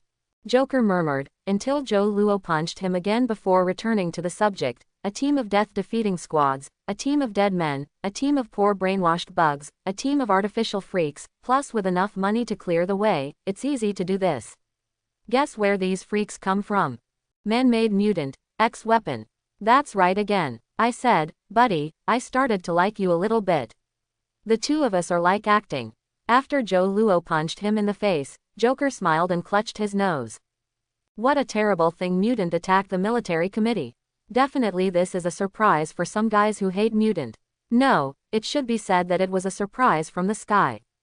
He almost couldn't wait to submit the application, and even before the approval of the application was approved, he was ready to take the Xavier School, which has been in the bright spot and is as harmless as little Ares. Quote. It turns out that this is the truth about General Stryker's attack on Xavier School. Joe Luo closed his eyes, and everything gradually formed in his mind. So, did you pass the information that Magneto received to them? You guessed wrong this time. I couldn't get the information. I just provided an opportunity. The capitalists who wanted to kick Watson into hell all the time couldn't help but do it. Look, how wonderful. Ah, Watsonton is really wandering in hell now. Originally, Stryker attacked the Xavier School, Magneto attacked the Watsonton building, and the conflict between mutant and humans deepened. I thought that mutant should be able to take care of himself. I didn't expect a violent Dark Phoenix appeared, Joker murmured, as if right. I am very dissatisfied with something outside my plan. Joe Luo sneered. You didn't expect Chin's runaways to make Stryker's actions a complete failure, and then Magneto's actions were blocked by Professor X, and even the two mutant leaders who disagree with each other were able to unite again. Yes, it's actually because of you. Joker's mouth split to the root of his ears, and a disgusting and crazy smile appeared. What is your purpose? It is absolutely impossible to just cause riots. Joe Luo frowned. Also, you absolutely cannot miss me. Joe Luo has this confidence. If Joker has a complex feeling for Batman, then he is more of a hatred. Joe Luo snatched Suicide Squad from him, snatched Harry Quinn, and even let him. The injustice has become a chicken that can't make ends meet in an egg. Are you asking me? I might tell you it's just fun, but you will never believe it. Joker turned his head to Batman. Do you think about how to save Gotham City? We have allies. Batman's voice grew colder and colder. Your strategy will not succeed. Very good, Batman, do you know why I like you so much? It's because no matter what situation you face, you always have premeditated and backup. One more thing, you always have your principles, so you are Batman. As soon as he finished speaking, Joker suddenly took out a gun and pointed it at Joe Luo. But you didn't, did you? Joe, do you think this little pistol can hurt me?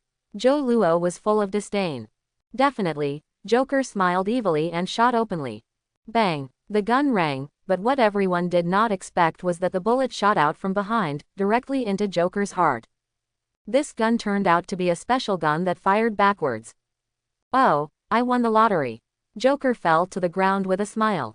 No, what do you want to do? Batman was the first to react, and was the first to run towards Joker. Joe Luo was closest to Joker. When Batman reacted to something wrong, he also reacted and stretched out Joker's clothes. I saw that there was a set of thin instruments on his chest, stained red with blood, and a bright red indicator light flickered frantically. This is the bomb remote. Connected to his heart. As long as his heart stops beating, the bomb will detonate. Batman recognized the thing at a glance. Asshole, where did you install the bomb? Jane Foster. Joker's voice is insignificant. Fortunately, neither Batman nor Joe Luo can hear them clearly. At this moment, Joe Luo remembered the beautiful woman who had just led the hobby of Szechuan cuisine chef in his mind.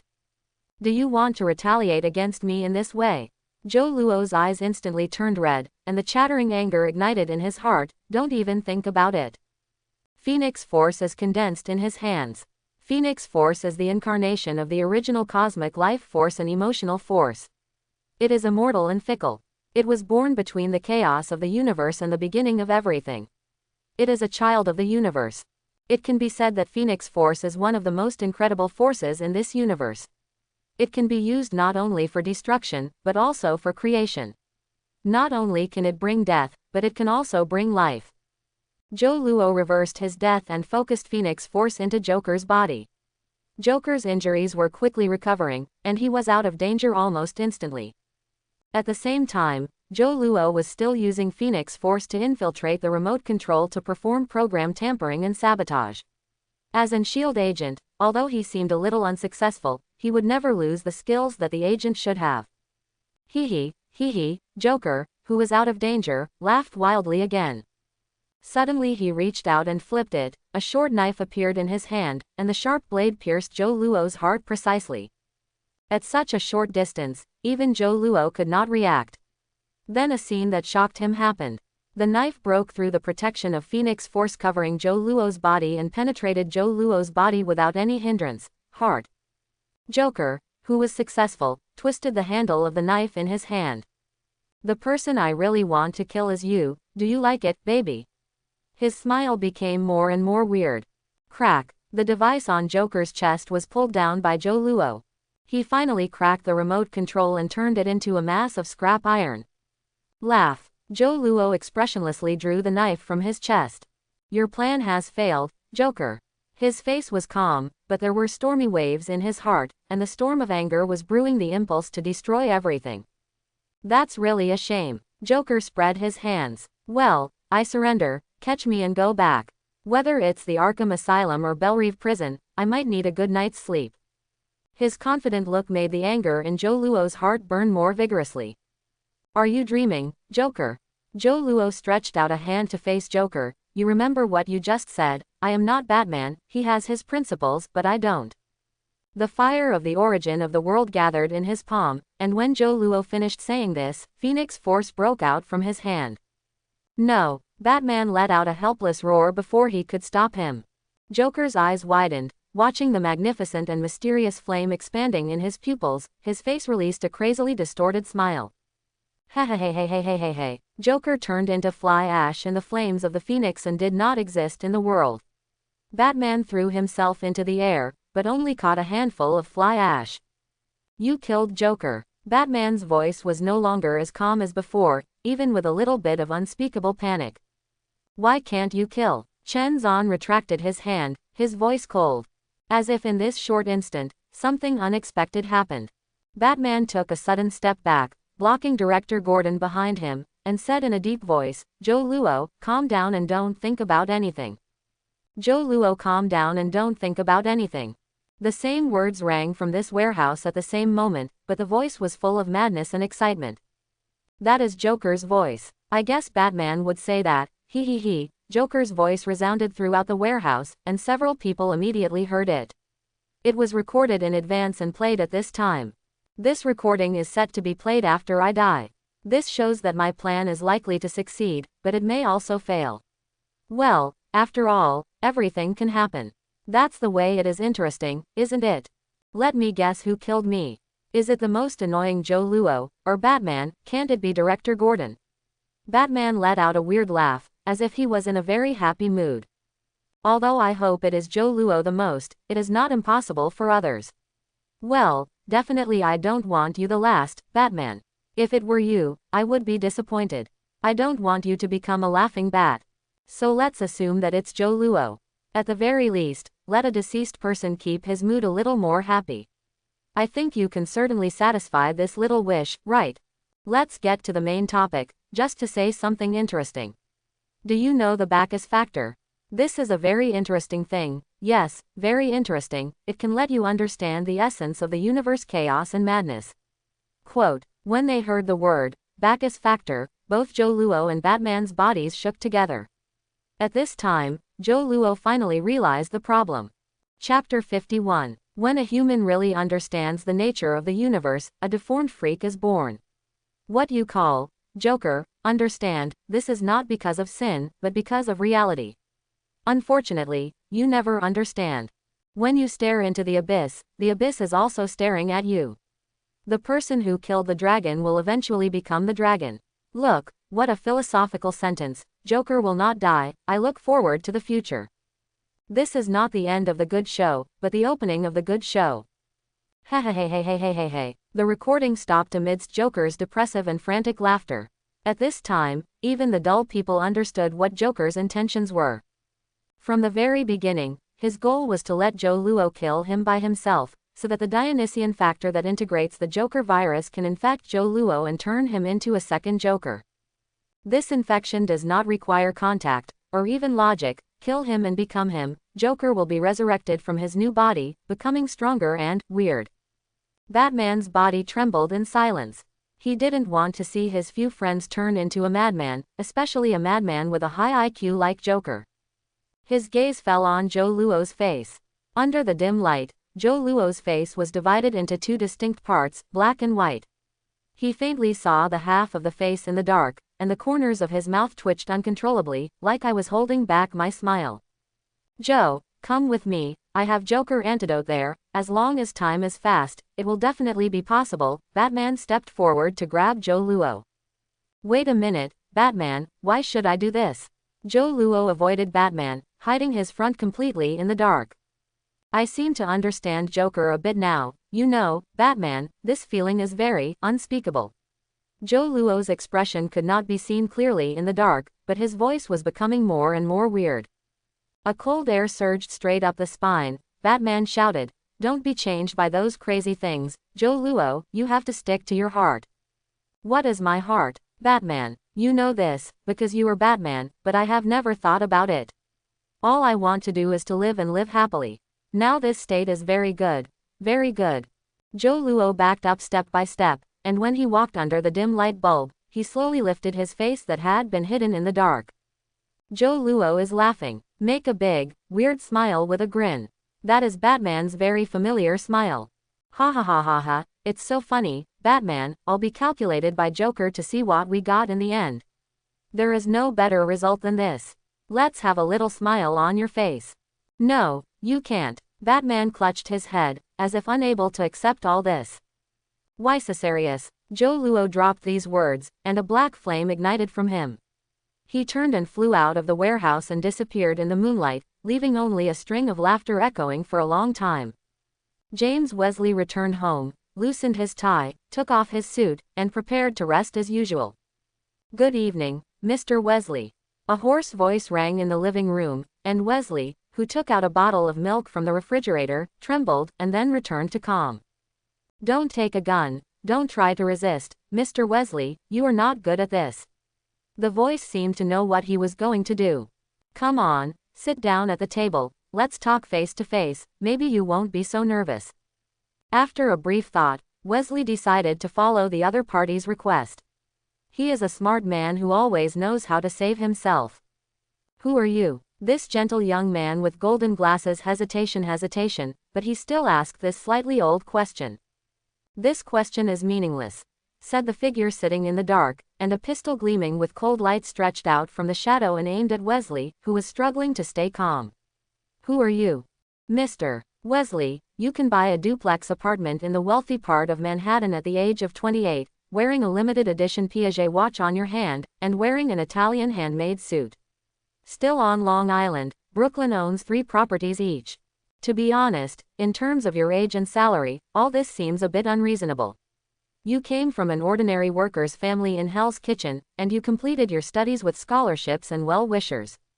After graduation, you became the manager of a trading company. People, tusk, with this condition, just buying this house seems to be a problem. Quote. Listening to his own information being spoken out little by little, Wesley couldn't help but feel a little frightened. The other party investigated himself thoroughly, not even letting go of some tiny details. Looking at the gun sticking out in the shadow and the figure in the darkness, Wesley began to panic. He didn't know what this inexplicable guy wanted to get from him. It's really surprising to say that you are a young and promising law graduate from Stanford University, and the kind man who helped you complete your studies as the well-known real estate tycoon in Hell's Kitchen, Wilson Fisk, but he has another more scary name, Jin Bin. You came for Mr. Wilson. Who sent you? The bear's black hands, or the neon hands, or the bunch of floral shirts? Wesley's head turned very quickly, and he reported. Several other Hell's Kitchen forces have emerged. Wow, there are so many enemies of Jin Bin. Don't guess anymore, Mr. Wesley, I came to you to negotiate a deal. A figure protruded from the darkness, his face hidden under his hood. Can't see the appearance clearly. Wesley leaned forward slightly, held the golden glasses with his hand, and said, You want me to betray Mr. Wilson? This senior law student who graduated from a prestigious school has quick and flexible thinking. He knows that he has nothing to attract the attention of others. Only the underworld emperor who rules the underground world of New York will become the target of others. Dang, very correct. The figure in the dark snapped its fingers, in a very strange tone. But I don't need you to betray, I only need you to clean up the mess. What do you mean? I'm just a small person. Wesley was confused by what the other party said. The figure under the hood chuckled twice, and placed the pistol in the middle of the table, as if not afraid of being taken away by Wesley. I like Jin Bin's industry, those legal industries on the surface. Hell's Kitchen is a place where fish and dragons are mixed. Jin Bin used violence and blood to establish his power and rule, but the Black Hands and the Neon Hands Union, the forces have always wanted to regain their territory and have never given up. The figure under the hood looked at the frowning Wesley, and said excitedly, I want to get them all out, including Jin Bin. Wesley had a stunned expression on his face. He almost thought he had encountered a lunatic, eradicating Jinian, and all the underground forces in Hell's Kitchen. Even the entire New York bureau can't do it. Jin is alone, and there are thousands of thugs and villains under his hand who are working for him. If the underworld emperor tells him he wants someone to disappear in New York, that night the man's body would be thrown into the bottom of the Hudson River. You will definitely think I am a lunatic now, and maybe you will consider making a phone call for me, such as a mental hospital, or more directly, the police station, or, Jin Bin, the figure seemed to have guessed Wesley, I don't need you to do anything because that would make this matter originally meaningless. I came to see you today for this conversation, just to let you know one thing that will make many people happy. The figure paused, and then said, Tomorrow night, Jin will not die, and his powerful bullseye will not be spared. This sentence was like a bolt from the blue sky, directly hitting Wesley. His brain seemed to crash, and even thinking about ability stopped for a moment. This lunatic is going to kill Kim and the bullseye. When these two people die, you, as Kim's personal assistant, who is in charge of the crime empire for him, James Wesley, will become one of the most powerful people in Hell's Kitchen. What you have to do is to wash yourself in the shortest possible time and become a legitimate businessman, a young upstart in Hell's Kitchen. Do you understand what I mean? How easy it is to be the emperor of Hell's Kitchen. Wesley opened his mouth wide. He stared at the figure in the dark with a bit of a daze, thinking that he had really met a madman who was completely mad, and he unabashedly stood in front of him, talking about how to usurp the underworld emperor of New York. Isn't he afraid of telling Jin Bin about the industry and the territory? Go, you can go and tell Jin Bin that one day there will be a madman who will try to kill him and take everything from him. You can also say nothing and watch a movie that is still interesting like a spoiled person. All of this is up to you. Quote. That figure could always guess Wesley's thoughts, as if he could read his thoughts, which gave Wesley the feeling of being completely seen through by the other party without any secrets. I look forward to your choice, Mr. Wesley, if you are really smart enough. The figure slowly retreated into the darkness. After a while, the room returned to silence, and there was no more sound, as if everything that happened just now was just Wesley's illusion. The personal assistant of the Underworld Emperor looked at the pistol on the table with mixed emotions in his eyes. It has been nearly a week since that great turmoil. Batman, who has prepared plans for everything, successfully solved Gotham City after paying some price, drove away 10 rings, and restored Gotham City to its former calm again. The S.H.I.E.L.D. civil strife finally ended with insight into the crash of the mothership, and Captain America once again rescued S.H.I.E.L.D. Nick Fury cleared out S.H.I.E.L.D. from the inside out, although he himself knew that it was impossible to clean the Hydra undercover. At least he wouldn't be like a blindfolded donkey as before. The contradiction between humans and mutant was suppressed again with the disappearance of Mutant Brotherhood, but everyone knows that the contradiction will not disappear, but will only grow. Because of Magneto's impassioned speech, more and more mutant hearts ignited flames. They began to find various channels to join Mutant Brotherhood, so that Magneto's influence continued to grow. Tony Stark was out of danger. Under the best medical conditions, he recovered very quickly, and he could even walk on the ground in less than a week. Everything is developing, but a familiar figure is missing. Joe Luo. What happened that night? Batman did not choose to make it public, but chose to take the responsibility alone and set foot in the footsteps of tracking down the new Joker, Joe Luo. Externally, he claimed that Joe Luo had returned to his hometown, the ancient country in the east, but he would never say exactly where it was. No one knew where Joe Luo went, and Batman didn't know. He tried to track him down through the traces left by Joe Luo, but soon he was disappointed. Joe Luo is no less inferior to anyone in investigation and counter-reconnaissance. The next day, when night falls, a huge figure standing in front of the floor-to-ceiling windows, a bright and round bald head, dressed in an exquisite tailored suit, always has a sincere smile on his face, and there is no horrible and intimidating imposing rein on his body.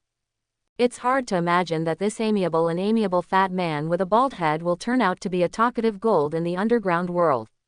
A vigorous man wearing a black trench coat and tight leather pants stood beside him. He was called Diaresis, Bullseye. He was one of the few henchmen of Jin, and he was a thug and a bodyguard, with a target drawn on his forehead.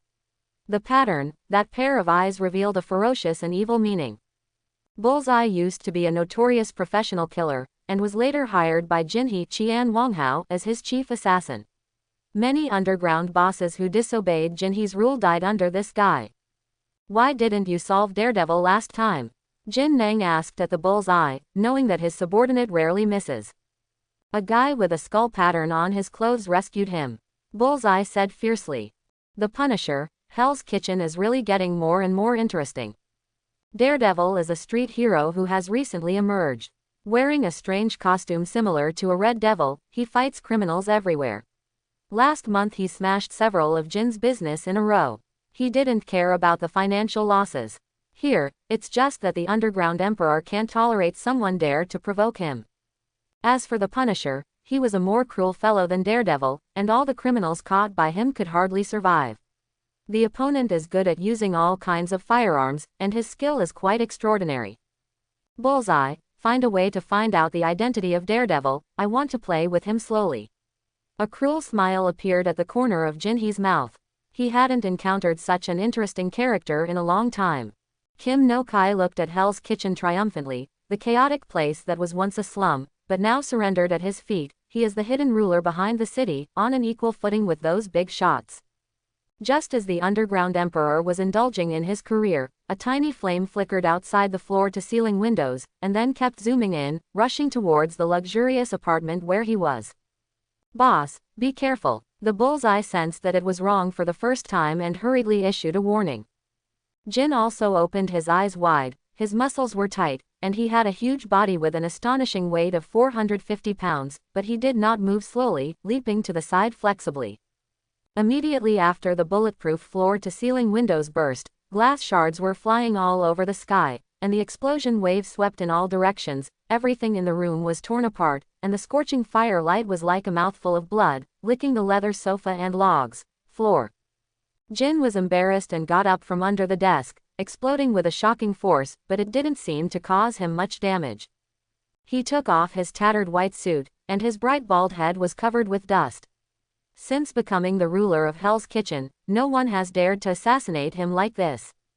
Not only because of fear of Jin Bin's crazy revenge and terrifying reputation, but also after his hostile forces lost countless capable men, he realized that it was almost impossible to get rid of the Underworld Emperor. Except for the bullseye of the bodyguard who guards Jin Bin at all times, the Underground Emperor was originally extremely powerful. Before he emerged as the ruler of the underground world in New York, it is rumored that he once beat a hostile boss to death. Horror rumors. Bullseye, are you dead? Jin He squeezed the cane tightly. He didn't think that his capable subordinates would be easily killed. There was a faint noise from the fireplace in the apartment room, and Jin He was stunned when he looked at the sound. A tall man was standing there. His capable man's bullseye was held in his hand by the man, and Roar was fascinated. Through the fire, he saw the despair in the bullseye and the message that he tried to make a mouth shape to send him. Run. When the meaning of the bullseye words was read, the shadow of death had already enveloped the gold. It's a touching friendship, the weird sharp voice made Jin Biao's eardrum aches. Aren't you an employment relationship? Why can't you even take care of yourself, so he still has to worry about your life and death? That's because I let him find the meaning of life. Jin He roared, raised the heavy special cane, and slammed it down at the intruder. Oh, it may be interesting, but, forget it, I really am not interested. Facing the cane that Roar smashed down, the man still mumbled twice, and then stretched out towards the cane that was smashed down. Hands up. The black flame spread along the void, and the cane was attached like a snake, and a great force dragged the cane to stop in the air, unable to get close to the mysterious person anymore. The deep sense of crisis pierced Jin Bin's nerves like a needle stick. He decisively wanted to let go, but it was too late. The black flame did not know when it had crawled into his hand and quickly got into his body. Countless lines of fire that were too small to be recognized by the naked eye filled his body, causing him to burn like a torch. This kind of vision lasted less than a second, and even Jin did not react. His whole person had turned into flying ash and disappeared. After doing all this, the man clapped his hands as if he had done something trivial, and his face was illuminated by the burning fire in the room. It is Zhou Luo. Ah, it's finally quiet, good night. The wealthy area of Hell's Kitchen, in a duplex apartment. James Wesley was a little fidgeted, his eyes were full of mixed emotions with the phone in his hand. Should I tell Mr. Fisk? How should he explain to the boss? Say that a madman broke into his home last night and wanted to kill the Underground Emperor in Hell's Kitchen. With a soft sigh, Wesley put down the phone. He didn't know what he was expecting in his heart. Jin Bin has used his terrifying reputation for many years to prove his unshakable and stable position in Hell's Kitchen. That guy with unknown origins, why dare to say that he could kill the Underworld Emperor and his powerful bodyguard Bullseye? Buzzing. The phone on the table vibrated suddenly, and Wesley quickly picked it up subconsciously and found that it was an unfamiliar number. Hesitation connected, and a familiar voice came from the other side. Tomorrow, you will become the new emperor of Hell's Kitchen. Get ready to start a new life. The voice spoke lightly, as if it was stating a trivial matter. Dr. Connors is a visiting professor at the State University of New York. He has his own independent laboratory funded by Osborne Industries. The owner of the company, Norman Osborne, is very interested in his ongoing research. That was a technical research on broken limb reborn, which has broad prospects and markets for medical applications. That's why Norman Osborne allocated a large amount of research funds to Connors in an attempt to complete this epic-making research project. Connors used to be a military doctor. He lost an arm in the war. Later, when he returned to university, he began to work hard to study the regeneration system of reptiles and study knowledge in the field of biological genetics. All this is to restore the defective body of his body. After years of painstaking research, Connors has seen a bit of light, and many scientific difficulties have been successfully overcome. He firmly believes that as long as he gives himself more time, he can complete the research on broken limb reborn technology. However, at this most critical moment, Osborne Industries stopped funding support for the laboratory. Connors only found out after inquiring that Osborne Industry had recently encountered major troubles and insufficient funds, so it was naturally difficult to continue to provide high research funding. Thinking of his hard work for most of his life, it might turn into a dream bubble. Connors' pale and thin cheeks showed a helpless depression. Bullseye, find a way to find out the identity of Daredevil. I want to play with him slowly. A cruel smile appeared at the corner of Jinhee's mouth. He hadn't encountered such an interesting character in a long time. Kim no Kai looked at Hell's Kitchen triumphantly, the chaotic place that was once a slum, but now surrendered at his feet. He is the hidden ruler behind the city, on an equal footing with those big shots. Just as the Underground Emperor was indulging in his career, a tiny flame flickered outside the floor-to-ceiling windows, and then kept zooming in, rushing towards the luxurious apartment where he was. Boss, be careful. The Bullseye sensed that it was wrong for the first time and hurriedly issued a warning. Jin also opened his eyes wide. His muscles were tight, and he had a huge body with an astonishing weight, but he did not move slowly, and leapt to the side flexibly. Immediately after the bulletproof floor-to-ceiling windows burst, glass shards were flying all over the sky, and the explosion wave swept in all directions. Everything in the room was torn apart, and the scorching firelight was like a mouthful of blood, licking the leather sofa and logs floor. Jin was embarrassed and got up from under the desk. The explosion formed a shocking force, but it didn't seem to cause much damage to him. He took off his tattered white suit, and his shiny bald head was covered with dust. Since becoming the ruler of Hell's Kitchen, no one has dared to assassinate him like this. Not only because of fear of Jin Bin's crazy revenge and terrifying reputation, but also after his hostile forces lost countless capable men, he realized that it was almost impossible to get rid of the Underworld Emperor. Except for the Bullseye of the bodyguard who guards Jin Bin at all times, the Underground Emperor was originally extremely powerful. Before he emerged as the ruler of the underground world in New York, it is rumored that he once beat a hostile boss to death. Horror rumors. Bullseye, are you dead? Jinhee squeezed the cane tightly. He didn't think that his capable subordinates would be easily killed. There was a faint noise from the fireplace in the apartment room, and Jinhee was stunned when he looked at the sound.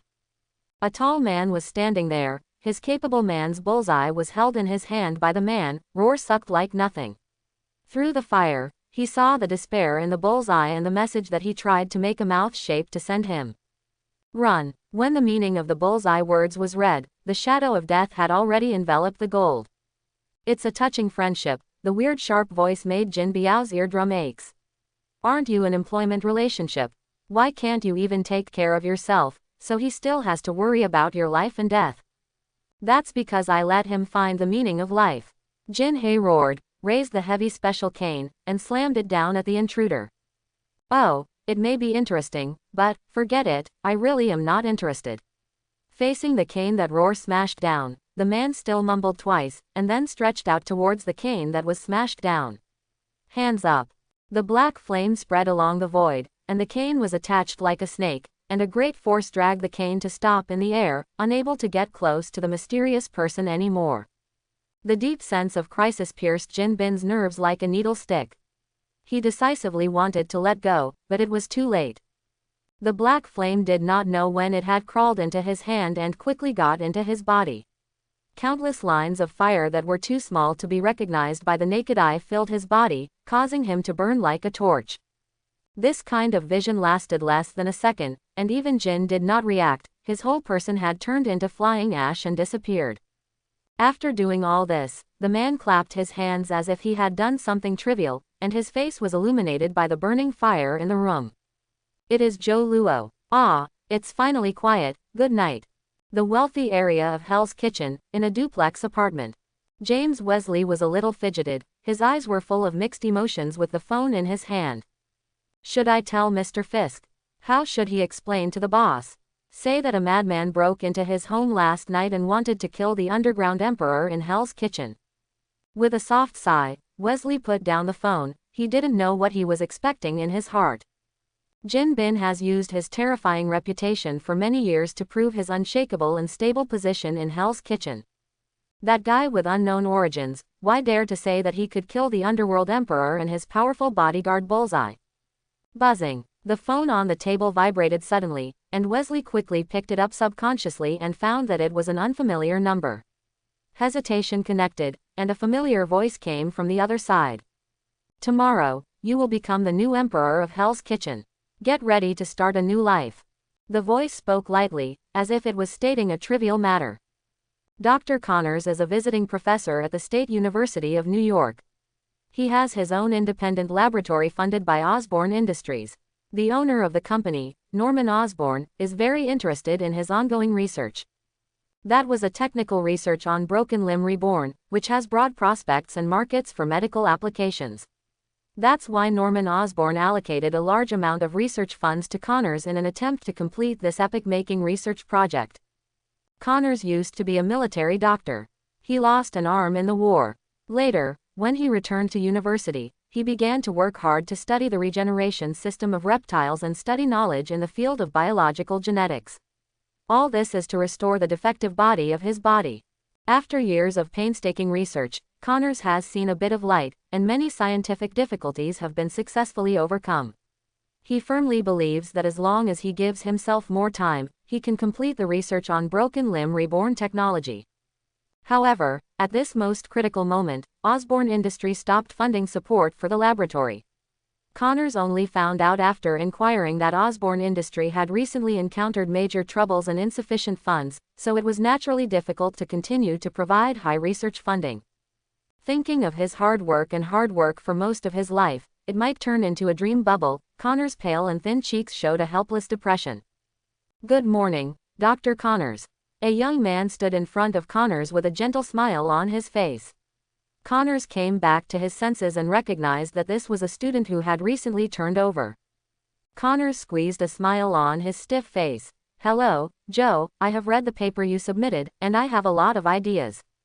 Connors is still very satisfied with this student who seems to come from the East. No matter what kind of thing, he can do it well after entrusting it to him. So Connors admires him quite a bit, thinking that after his research is successful, he will formally recruit him into the research room and give him some real core research work. Now everything has become empty talk, and without the funding of Osborne Industries, the future prospects he has longed for have now become moons in the water and flowers in the mirror, illusory and fragile. Joe Luo looked at Dr. Connors, who was humbled from his back, and couldn't help feeling strange. Could it be that he triggered the plot of Dr. Lizard? In the original timeline, this dull one-armed middle-aged man, for a series of reasons, like the desperate Norman Osborne, used himself to conduct human experiments, and the result mutated into a huge amounts of human-shaped lizard. Joe Luo guessed that he might have encountered the node of this event, and perhaps there will be many interesting things happening later. Since killing Joker that night and leaving Gotham City, Joe Luo erased all traces of himself, changed his name to a false identity and stayed here temporarily. The combination of the laughter virus and the Dionysian factor did not turn him into a second Joker as Joker imagined, but it did change him, making him completely different from the past, and doing things more in accordance with his inner preferences. The boundaries are more blurred, and the darkness is constantly magnifying. Joe Luo guessed that Phoenix Force helped him block the erosion of the Bacchus factor. The price was that his Phoenix Force also changed and turned into a black flame, just like Dark Phoenix's piano gray. The reason why he came here is to follow his own inner thoughts. What is the point of being an S.H.I.E.L.D. agent? In the past, he was like a child who had not grown up, doing some inconsequential things, naive and ridiculous, but now he wants to pursue other things. Yu Guang caught a glimpse of the blonde girl approaching him. He condensed all the ghosts in his eyes, and immediately put on a happy smile on his face, looking like a harmless, sunny boy. Hi, Gwen, how are you today? Joe Luo looked at the blonde girl with big blinking eyes, and gently beckoned Roar. This Spider-Man's first girlfriend, at the moment, holds a bag in both hands, with a slightly shy expression on her pretty face, and the atmosphere has become subtle, as if a sweet feeling pervades. Please have breakfast, it's a thank you for knowing my thesis. The girl generously handed the bag over. Joe Luo opened the bag and found that it was hot coffee and sandwiches. He writhed in his heart. Although he didn't catch a cold with these Western-style breakfasts, he couldn't refuse the beauty's kindness, right? Ah, it's just a matter of effort, you don't have to worry about it. Joe Luo agreed casually. His seemingly humble appearance has won the favor of girls even more. Joe Luo, who has been on the battlefield, can see the affection in Gwen's eyes at a glance, which makes him feel a weird thought.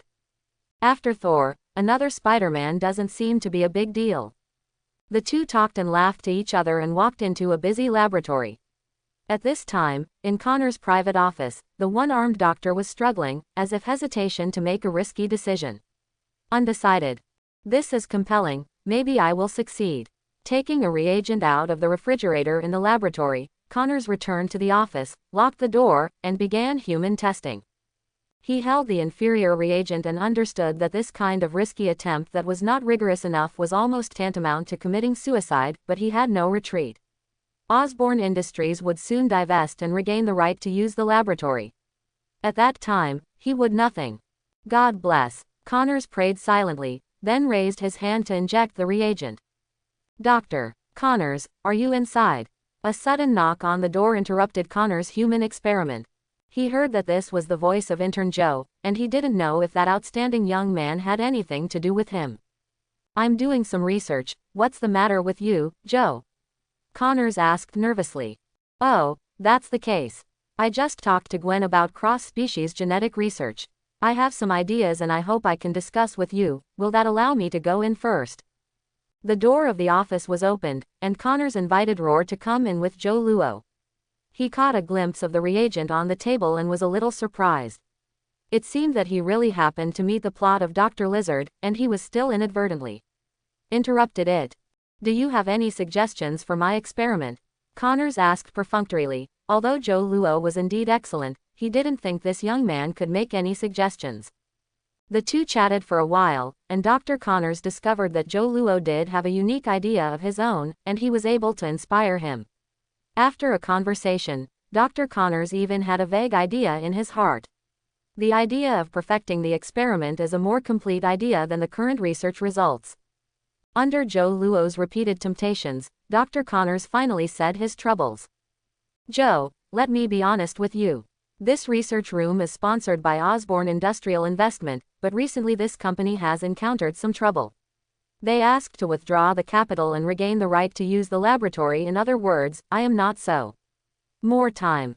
Connor's face showed a painful look. Now time is his greatest enemy.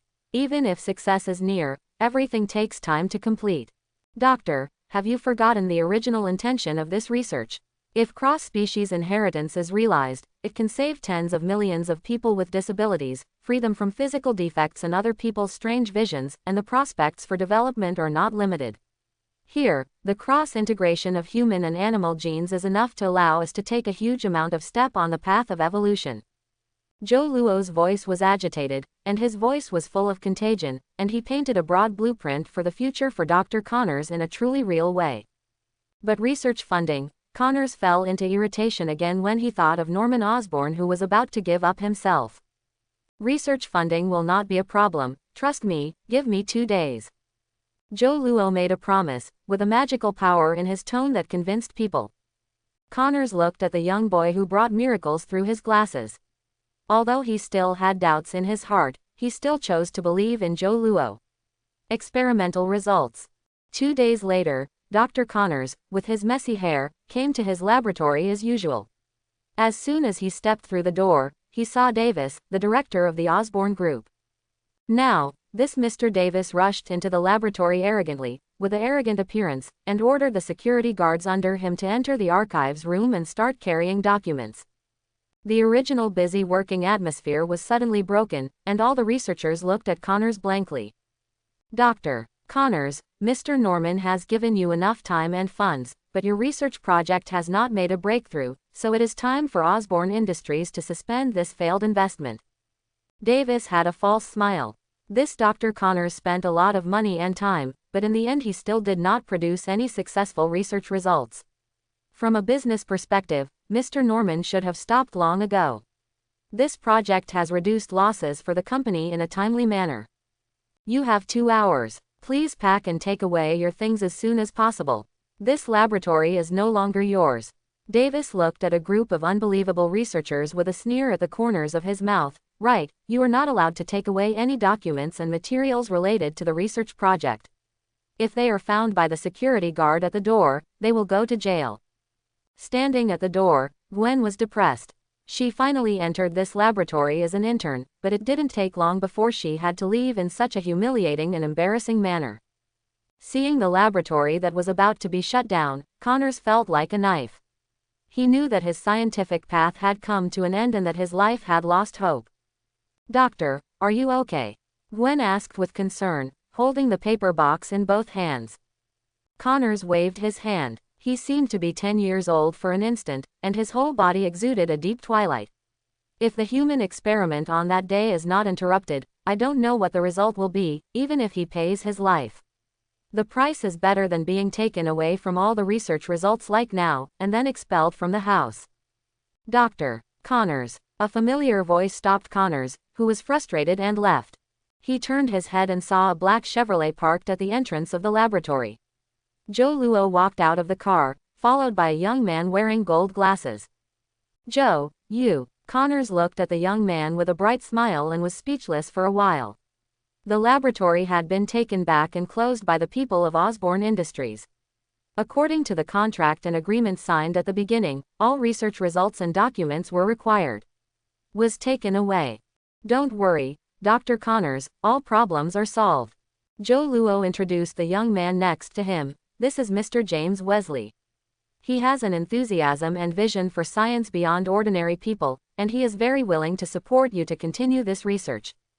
"Hello, Dr. Connors." Wesley enthusiastically held the hand of the one-armed middle-aged man. "Once your research is successful, it will be a boon to countless disabled people. I am very optimistic about this project." The sudden good news made Connors, who had a dull personality, stunned. He never thought that Joe would solve this huge problem. Seeing Dr. Connors, who couldn't accept it all at once, Joe Luo smiled understandingly. He took a document from Wesley and walked straight into the noisy laboratory, standing next to Dai, who gave orders. In front of Weiss. "This is a transfer contract signed by Mr. James Wesley and Osborne Industries, with Norman Osborne's signature on it. This laboratory has been put under the name of Dr. Connors. All your actions now are illegal." Quote.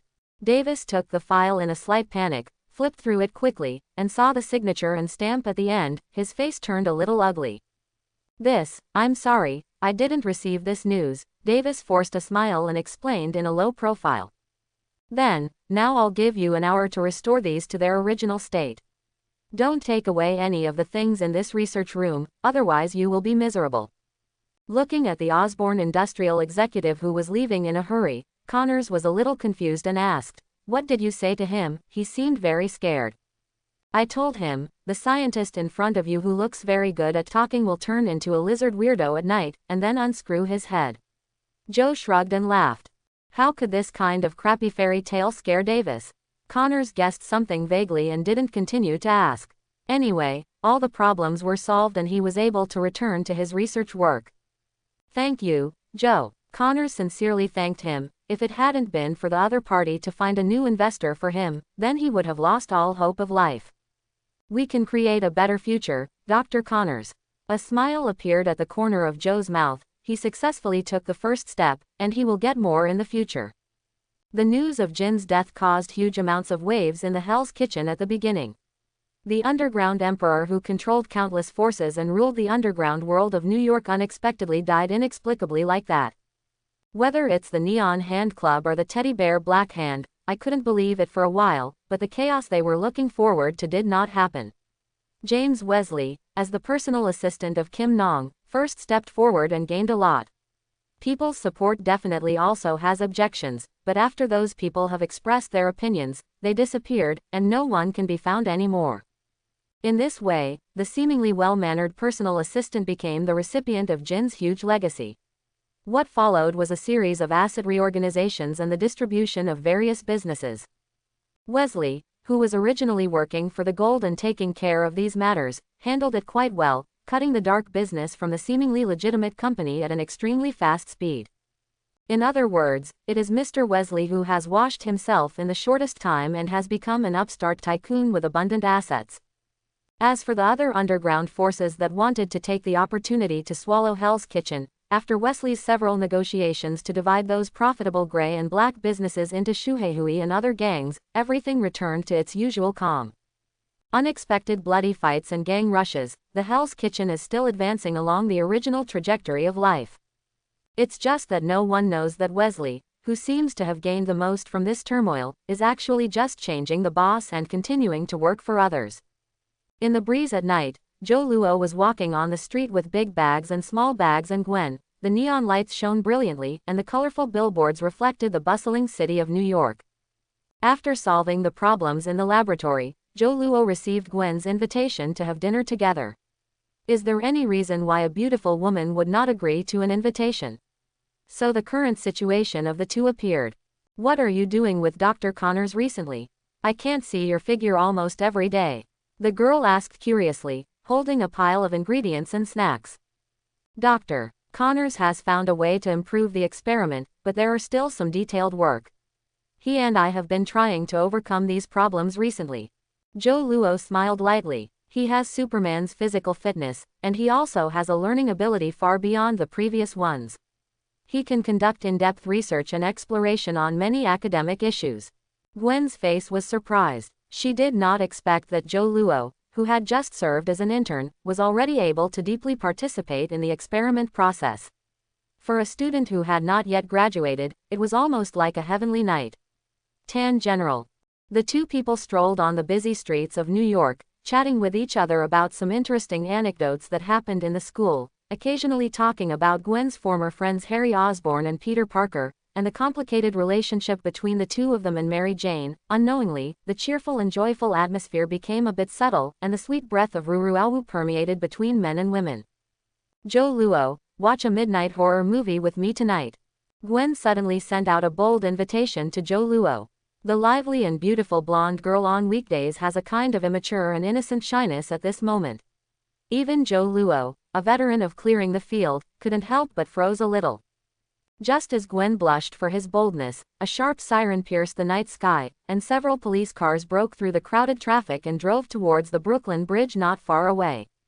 It seems that something has happened. Joe Luo squinted his eyes and looked with his gaze. He found that a crane with huge amounts of body size was moving on the Brooklyn Bridge, and there seemed to be a school bus hanging outside the bridge. In the hazy night sky, a figure flew up and down, and two tiny flames flickered. Isn't that Green Goblin? Seeing the thrilling sight of the school bus being lifted high by a crane on the Brooklyn Bridge, Joe Luo had a vague guess in his mind. Mary Jane woke up from a coma, feeling a bit of cold inexplicably. She stood up and looked around, only to find that she was above the Brooklyn Bridge. Ha ha ha ha. A sharp laugh cut through the night sky. Mary Jane followed the voice and found it was the super criminal Green Goblin, the terrible demon standing on the hang glider, laughing wildly and unscrupulously. The miniature missiles carried on the hang gliding wing were launched towards the bottom of the Brooklyn Bridge. In an instant, dozens of cars on the bridge crashed into a ball. The scene was chaotic, and even the police cars rushing over were unable to drive over. Joe Luo took Gwen to stand not far away, and had a panoramic view of this scene. Green Goblin clearly signaled a challenge to Spider-Man. Sure enough, a red figure swarmed cobweb and rushed to the scene. Bang bang bang. When the two sides fought hard, the security guard finally arrived and shot to block Green Goblin, creating an opportunity for Spider-Man to counterattack.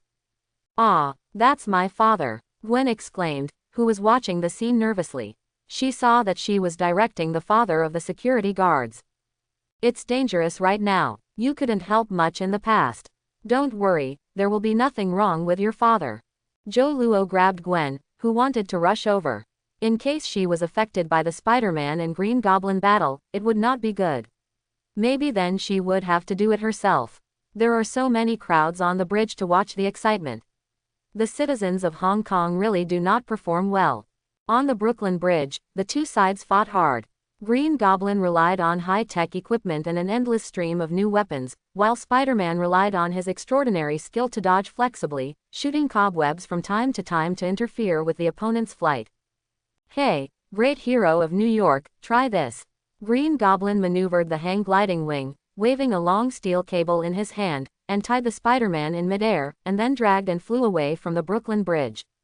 Okay, everything is over, you can go to Mr. Chief Police now. Joe Luo smiled faintly. He sent the girl to the police car like a flower protector. When Gwen just wanted to introduce him to his father, he turned his head, only to find that Joe Luo's figure had disappeared in the night. Bingo. In an old abandoned house, Spider-Man fought with the revealed identity of Green Goblin. Although he was shocked by the news that Green Goblin turned out to be Norman Osborn who loved him, Batman still gritted his teeth and fought. Neither of them noticed. A pair of emotionless eyes were staring at them in secret, as if looking at two prey that had entered the trap. Diaresis, to make me have to give up the invitation of beautiful women, you two are really unforgivable. Norman Osborn woke up from the darkness. After an unknown length of sleep, Norman Osborn, who temporarily suppressed the dark personality in his body, used his freshly sober head to remember who he was. What's the matter? I was clearly fighting Spider-Man before. The last picture in his mind, Qian Zhao's, was that he pretended to be remorse, but secretly tried to plot Spider-Man, but the next moment, he was in front of him. Black and lost consciousness. Did I be defeated by the Spider-Man and arrested? He tried to move, but found that his body was firmly fixed. At this moment, a slightly hoarse voice sounded from his ears. Hello, Mr. Norman Osborn, or Green Goblin. Who is it? Norman Osborn yelled, shouting that his identity was broken. He didn't have many surprises. Since the other party was able to catch him here, it would be no surprise to know his identity. Under the dim light, a person slowly walked up to him, revealing the face hidden in the darkness, a handsome young smiling face, but I don't know why, Norman Osborn saw a trace of it from that face. Evil.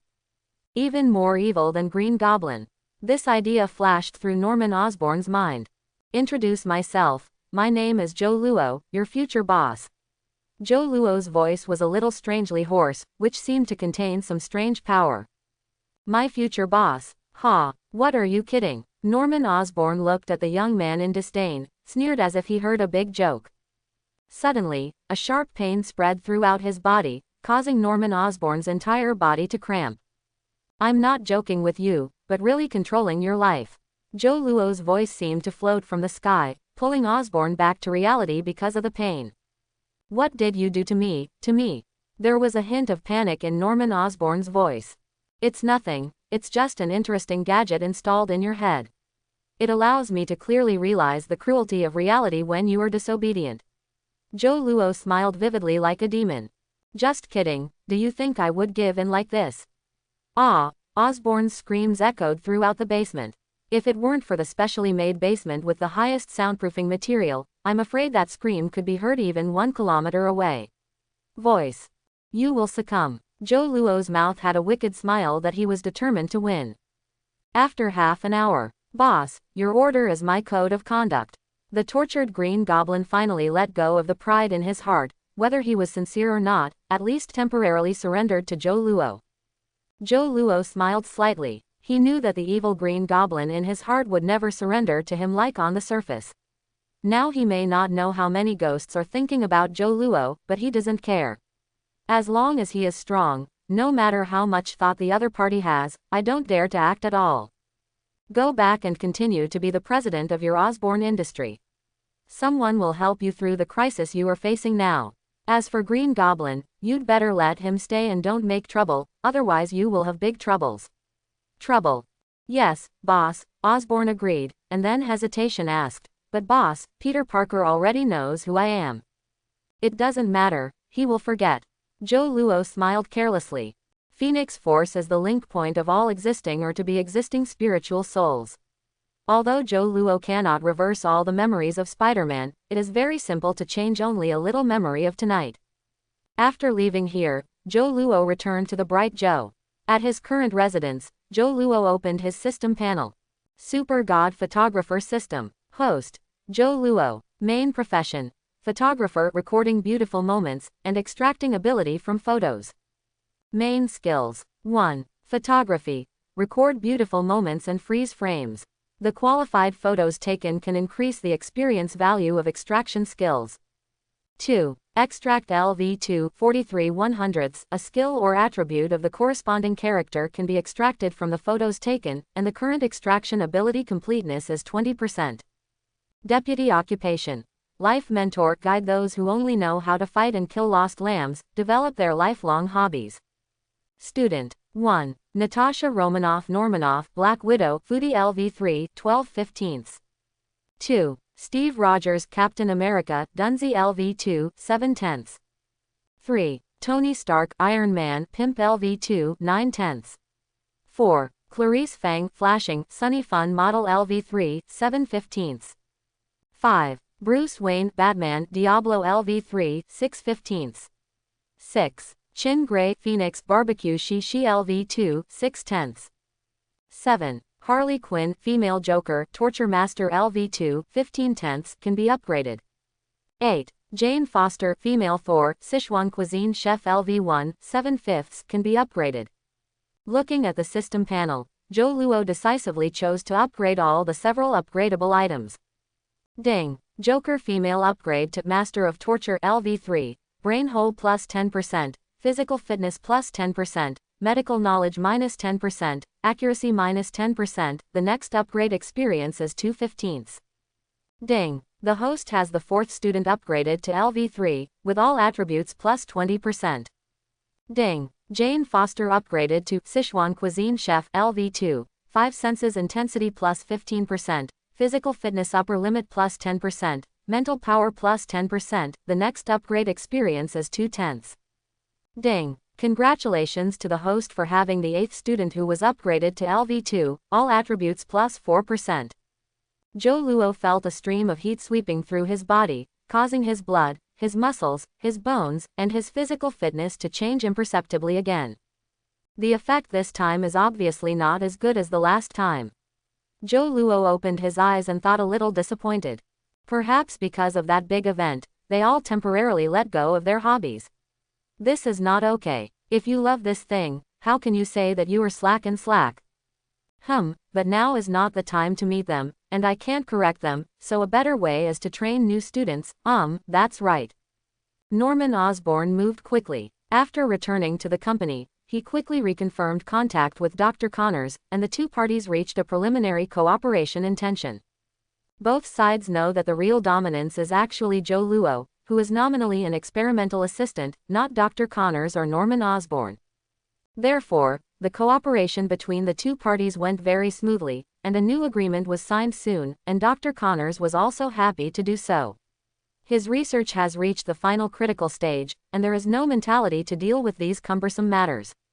In the meeting room of Osborne Industries, a spring-faced Norman stretched out his hand, and Dr. Connors, who had signed the formal contract, also stood up, and both of them breathed a sigh of relief. As early as 3 days ago, the laboratory conducted the first human test, which proved the research results of Dr. Connors. The achievement of this cooperation has temporarily restored some vitality to Osborne Industries, which has been suffering from fishing vessel pressure and internal conflicts recently. It can improve cell activity, speed up wound healing, and even make broken limb reborn medical technology, so that many people with limb injuries due to various accidents see hope, and many capitalists quickly see the broad prospects of this technology. Because the current Osborne industrial capital chain is broken and the cash flow is somewhat stretched, during the negotiation, Norman Osborn decided to give a certain share of the company's shares as compensation. In fact, this is just a name, and these shares are unknowingly. It fell into the hands of Joe Luo. This deal can be regarded as a happy deal for everyone, and it is concluded, and then, the day to wait for the results to come. The Productant 44 feet developed by Dr. Kurt Connors is an epoch-making genetic medicine and a boon for all disabled patients. Osborne Industries is determined to contribute its share to this cause for the benefit of mankind. We will work together to promote this new drug on the market to save those who are suffering from the disease. On TV, Norman Osborn talked eloquently, with a passionate tone, and the whole person was full of spirits, no longer the gloomy of a few days ago. Joe Luo sat in the cafe and sipped a sip of Blue Mountain coffee. Today, when he was invited by Gwen, he didn't want to let go of the opportunity to go shopping with this blonde girl who was already thinking clearly. It's really amazing, it should be you. Gwen stirred the coffee in the cup, his beautiful eyes shining with amazing brilliance. You were so young to complete the research and development of a new medicine with Dr. Connors, and will soon be able to put on the market and create huge amounts of revenue. Isn't such an achievement not something to be proud of? How do you say that sentence? I'm just standing on the system, oh no, on the shoulders of giants. Joe Luo's mouth was filled with a smile. If he wanted to reach the pinnacle of his life, it was all about the power of the system. But why are you reluctant to sign the results of the experiment? If you are willing to do so, the newspaper will portray you as a new generation of geniuses, like Tony Stark and Reed Richards of Columbia University. They both. It was in a young age that he emerged, showing the extraordinary ability of ordinary people. Gwen was even worse than Joe Luo, and couldn't help but fight the injustice for him. No, this is not a good thing. I prefer one sentence. According to Dongfang, it's called making a fortune with a dull sound. Suddenly make a fortune. Gwen repeated Joe Luo's words awkwardly. If it is true and philosophical, I am actually very interested in that ancient Oriental country, whether it is a long-standing culture or a mysterious language. Can you teach me? Seeing the tenderness in Gwen's eyes, how could Joe Luo not understand what she meant? Definitely, if you want, we can find a quiet place to teach you well now. Why don't we go to my house? Okay. Crack. Joe Luo pressed the camera's shutter, and the flash illuminated a shy cheek that was red like a ripe apple. Joe, are you okay? This action is too okay, it's so beautiful. Come on, let's change the action. Joe Luo took more than a dozen photos in one go, which satisfactorily designed a new action for Gwen. Joe, you are so bad. If these photos are posted, then, Gwen hesitated, finally raising his head and taking the time to say a word, these photos, don't worry. Joe Luo chuckled, the photo is in my hands. No one else can get it. Midtown Circle Finance Company, the top-level meeting room. Does the boss behind you not plan to come to see me in person? The middle-aged woman in a white shawl frowned slightly, and the simple questioning was full of a powerful force that had been in the top position for a long time. His airs are really big. When Jin was working with us, he didn't dare to sit behind the scenes and control everything remotely. With a polite and gentle smile on Wesley's face, his voice was calm and slow. I can fully represent the boss's opinion, and we are very sincere. Please Ms. Alexandra to believe this. Wesley is facing the helm of the financial company in the Midtown Circle. Her life experience is quite legendary. She started from scratch to create a huge real estate company with a wide range of operations and amazing influence. Definitely, these are just superficial news. This middle-aged woman, who has earned a huge fortune in less than a few decades, is actually one of the 5 leaders of the Shuheihui, a mysterious organization from the East. Kunlun devoted all his life to pursuing the illusory goal of immortality. Kunlun, a mysterious city located in the Himalayas, is said to exist in another dimension. The monks living in it believe that humans contain qi, which is the power of life originally. They hope to find ways to practice and control. This will strengthen oneself. However, among these people, there were 5 heretics and people with evil thoughts. These 5 people yearn for immortality and get rid of the fear of death. The elders of Kunlun think this is a delusion. Therefore, the 5 people with different opinions were expelled. So these 5 people formed the Handheld Association, the 5 fingers that claimed to be Handheld Association. They used something stolen from Kunlun to keep themselves alive for centuries. The 5 of them were originally located all over the world, controlling the huge power of the association, but now, for some reason, they all came to the Hell's Kitchen. Thinking of the information that the mysterious boss gave to him, Wesley was also secretly surprised, not only because of the hidden power of the hands, but also because of his own boss's intelligence ability as omniscient. Alexandra's face was cold, and she wasn't interested in this so-called cooperation. Their goal is immortality. For this reason, they did not hesitate to steal the keel from Kunlun to survive for hundreds of years, but now the keel has been exhausted. Fortunately, they found a new keel under the city.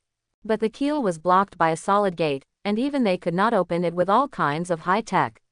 For this reason, it even caused several earthquakes in the city, which attracted the attention of some forces.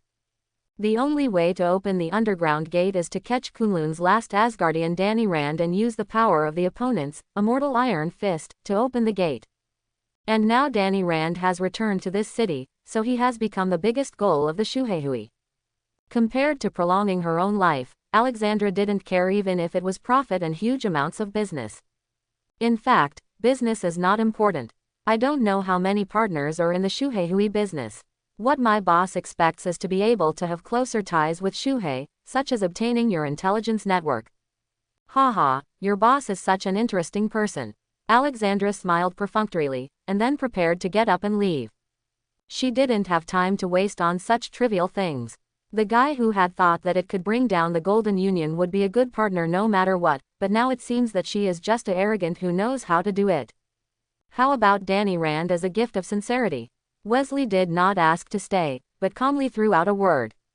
Seeing Alexandra stopped and suddenly turned to stare at herself, Wesley knew that the information provided by the boss was indeed correct.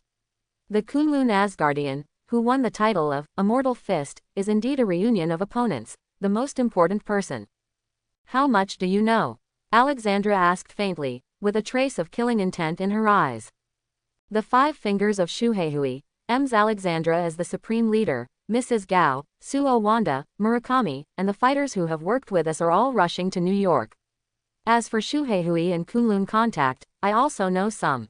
Wesley calmly greeted the indifferent gaze of the supreme leader of the Handheld Association, and knew the secret of the other party. Then he would either become a collaborator of the Handheld Association on behalf of the boss, or he could evaporate directly from the world and disappear into the world. Running errands for big shots is also a high-risk profession. Wesley smiled bitterly.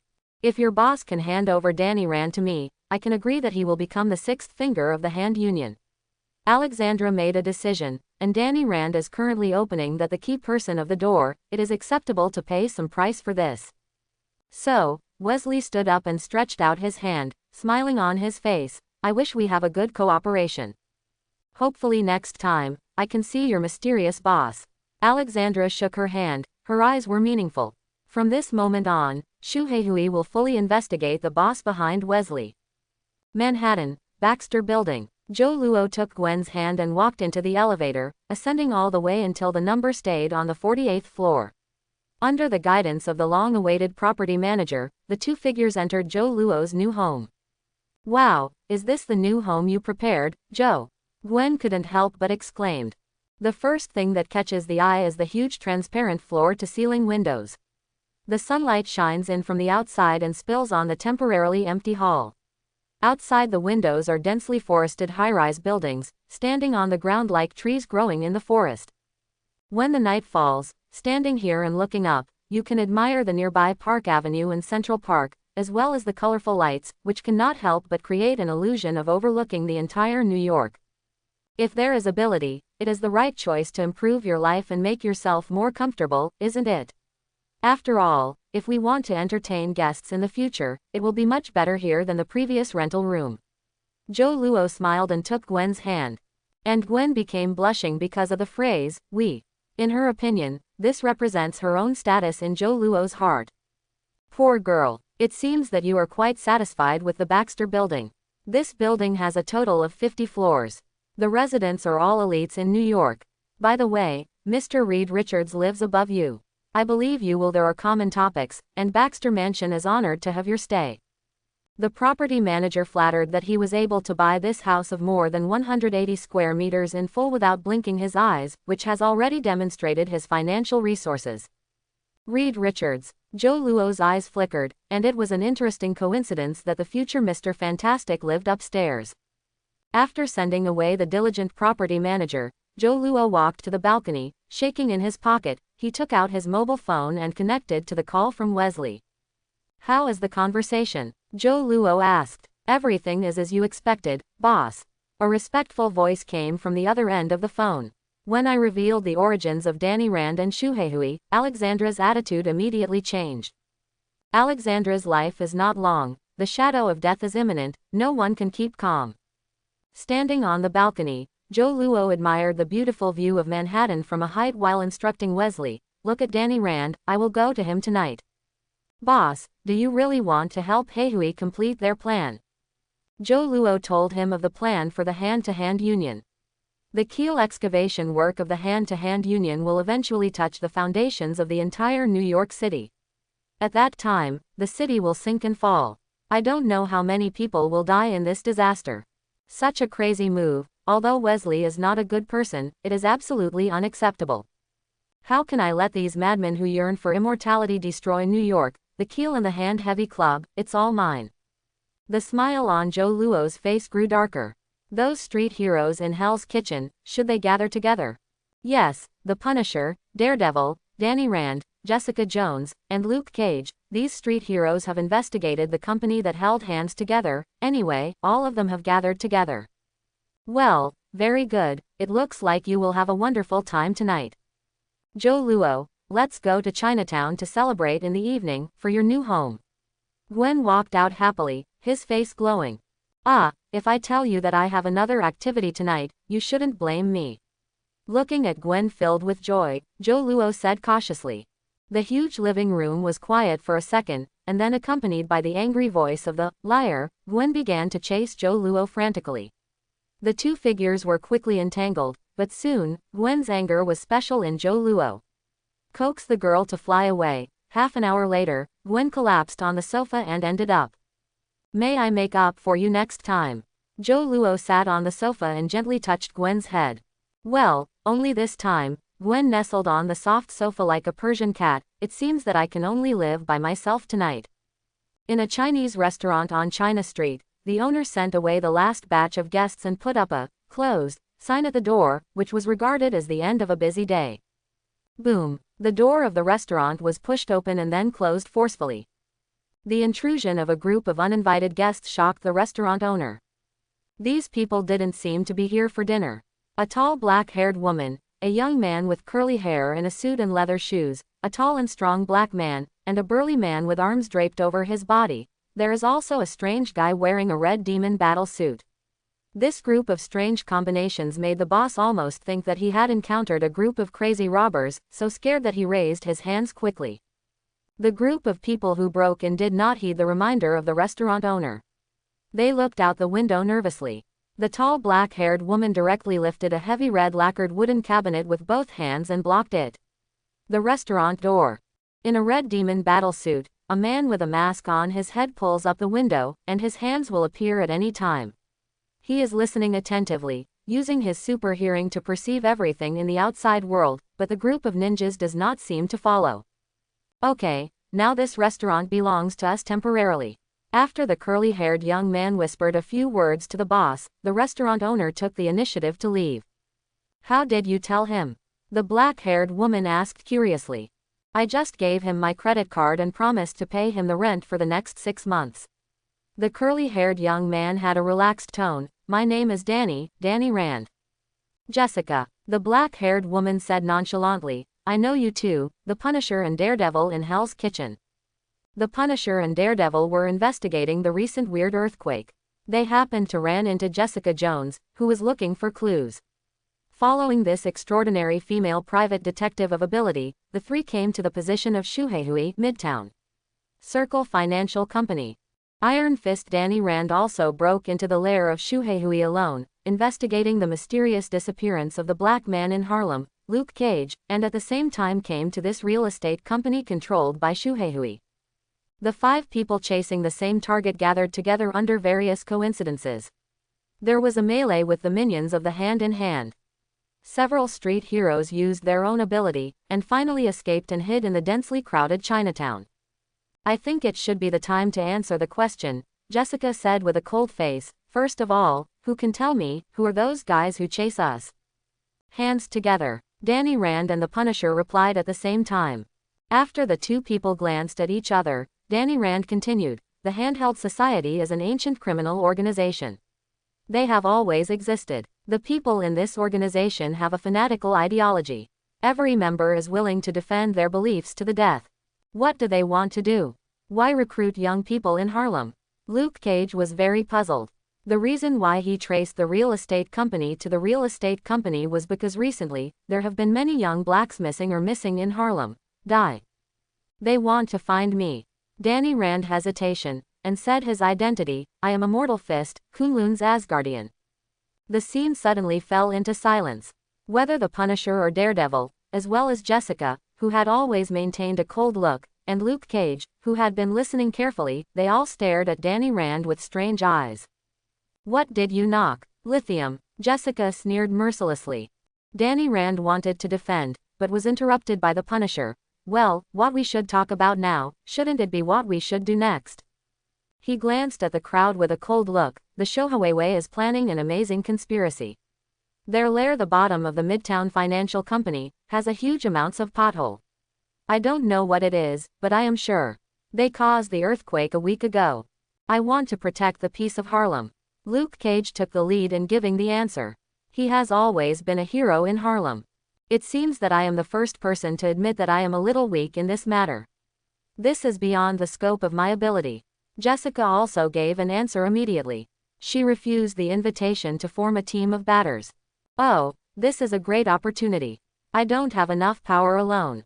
Now we have so many people with extraordinary ability, but you said you don't want to participate." Danny Rand was very disappointed. "I understand your thoughts. In the face of darkness, even if you don't think about yourself, you must also consider the safety of your relatives and friends. The power of the hands-on association is too great." Daredevil fully understands Jessica's psychology. He once had this stage. If he hadn't learned about his ex-girlfriend Erica, he might not have put on the battle suit again.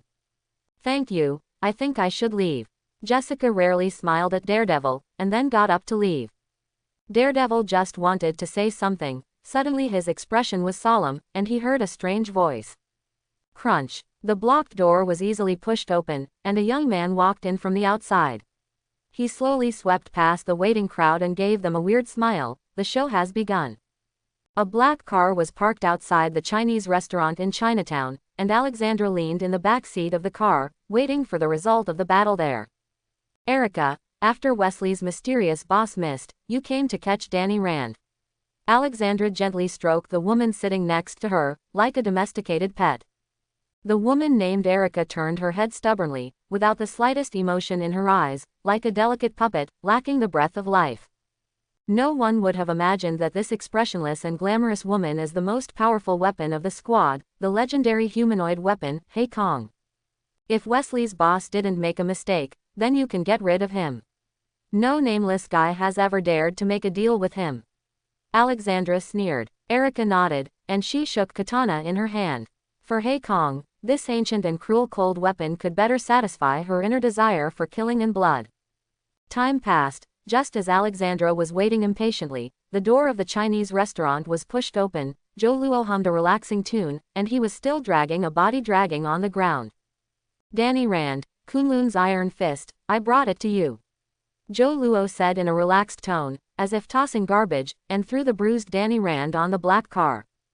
"Don't worry, I have a good sense of action, all of which are skin injuries. Just find a doctor to treat him, and he won't even leave any scars on his face." The conscious Danny Rand almost wanted to yell at these words, but it's a pity that he can't even move a finger now, let alone make a sound. "Erica, solve him." Alexandra issued an order. Now that Kunlun's iron fist is in hand, there is no need for the guy in front of him to exist. Erica, dressed in a black and red ninja costume, got out of the car, and the sharp katana slowly pulled out of her sheath. She stared at Zhou Luo, who seemed to be unaware, and the beastly light in her pupils surged. There is really no spirit of contract. As expected, Zhou Luo shook his neck and gave a nervous smile at the corner of his mouth. The repeated battles made him faintly touch the essence of his own power. He is eager to fight now more than ever. Midtown Circle Finance Company, meeting room. The 5 leaders of the Shuheihui gathered together rarely, and Alexandra sat in the chief, with a trace of excitement and joy that could not be suppressed on his indifferent face. Her life is at stake, and the shadow of death is approaching step by step. Death is always the greatest fear of mankind, especially for people like Alexandra who have lived for several centuries. Danny Rand, the only descendant of Kunlun, has now fallen into our hands. Alexandra's ecstasy of losing her former calm and about to regain her vitality filled the heart of the leader of the Hand Union with fiery emotions. Danny Rand falls into our hands. Will the Daredevil gang give up? Neon Man Murakami is worried. He knows the troubles of the street heroes in Hell's Kitchen. Those people have been making hands-on meetings very often. Headache. Alexandra didn't care. She said coldly, Hey Kong will solve them. Hearing this answer, Murakami said no more. Haikong is the inheritance they got from Kunlun, similar to the ancient and obscure ritual witchcraft, and they believe in the primitive and mysterious demon beast, to gain powerful power, if not. As the host of the Black Sky, the conditions are too strict, so the hands-on will be enough to create a terrible army. Erika is the most suitable host I have ever seen. Haikong is in her body, and her power can be fully utilized. The Daredevil group will not be her opponent. Alexandra was full of confidence. Erika, who should have been dead, was revived by her keel, and she had forgotten the memory of the past, which is undoubtedly the best container to carry the Black Sky. Find a way to get Danny Rand to open the underground seal and dig out the keel as soon as possible. We can't stay in New York for too long. A mysterious organization has been eyeing us. So Wanda from Africa said. After a week, dig the keel. Alexandra set the deadline. I will plan the transportation route. The keel will be excavated, which will touch the foundations of New York and trigger a series of chain reactions. At that time, we will leave in the chaos. The fighter who has remained silent said. What about Wesley's boss? Madame Gao asked aloud as if remembering something. Erika will kill him, and the dangerous guy should be strangled in the cradle. Alexandra said. The man had an unpredictable background. It seemed that he knew well about the past of Shuheihui and Kunlun, which made her very vigilant. Everything went according to plan. Alexandra looked around at the other 4 companions. One day, we will return to that place and have endless lives. There will always be a day when the keel remains are exhausted. If they can return to Kunlun, go deep into the dragon's den, and dig out all the buried keels, then they will be only one step away from immortality. While the 5 leaders of Shuheihui were thinking about a bright future, a clear sound of footsteps faintly came from outside the door. Erika carried a bright katana and pushed the door in. There was a faint bloody air from all over her body, like a warrior who had just experienced a hearty slaughter. Her beastly pupils carried a refreshing spirit. Satisfy. Have you killed that guy? Alexandra looked at Erika with satisfaction. After being lodged in the body by the Black Sky, her original feelings and memories would gradually fade away, and in the end only the original instinctive desire to kill would remain. Erika stared at her master. Her expressionless, indifferent face suddenly burst into a shallow smile, which surprised Alexandra. His name is Zhou Luo. A slightly hoarse voice sounded. Erika turned her body sideways, and a young man wearing a black mask outside the door came in unhurriedly. Looking at the hands-on leaders with different faces, Zhou Luo gave a weird smile. Diaresis, meeting again, everyone. Are you surprised or surprised? Time went back 40 minutes ago. Outside the Chinese restaurant in Chinatown, Zhou Luo and Erika holding a long knife confronted each other. A sharp knife light slashed out, and Erika said nothing. As a container for the Black Sky, she was indistinguishable from a beast except that she could maintain the basic behavior of human beings. And as the longer Haikong survives in this body, the personality that was originally the body of Erika will become smaller and thinner, until it is completely swallowed by the beast. With long black hair dancing and flying, Zhou Luo frowned to avoid Erika's crazy attack. The sharp blade light drew a deadly path. As long as he is not careful, the sharp blade will tear the blood Qian Zhao's meat, cut him to pieces. As expected, Haikong is a complete killing weapon, and as the battle continues, her strength and speed have increased significantly. The red figure resembles a ghost phantom, suddenly deceives Zhou Luo, and the long knife is down. And lifted up with a bright silver light, as if to split the enemy in half alive. We should sit down and have a talk, Erika. Zhou Luo dodges the knife and progresses forward, punching Erika hard in the stomach, knocking her out. Honestly, he never before has a woman been treated so violently. Erika got up from the ground, her beastly pupils staring at Zhou Luo, as if she could not feel any pain at all. What drove this body was the endless desire to kill and the instinct to fight. Zhou Luo looked at Erika lightly, without saying a word. Erikanakis. Zhou Luo appeared in front of Erika in a teleport, then shot the long knife in her hand quickly, close to the exquisite and beautiful mixed-race face, and the 2 faces were almost sticking to each other. You were adopted by Daredevil's teacher, and then you were fostered in the home of a Greek diplomat. You met Matt Murdock, a very attractive young blind man, in college, and you fell in love. Zhou Luo's voice seemed to contain some magic power, which gradually awakened Erika's originally buried memory. The struggle between humanity and animality caused severe pain in her brain. Joe Luo grabbed her neck and gradually exerted force on her arm until Erica felt suffocated. He stared at the poor woman who was occupied by the black sky, and kept saying, "Remember.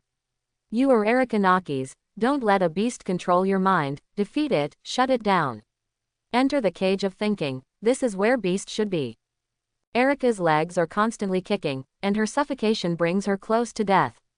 Between life and death, the instinctive desire to survive stimulates the power hidden in her life. "Tell me, who are you?" Joe Luo relaxed a bit of strength. "Erica, Natchez." The beauty in red on the edge of death suddenly made a faint voice, "I am Erica, Natchez."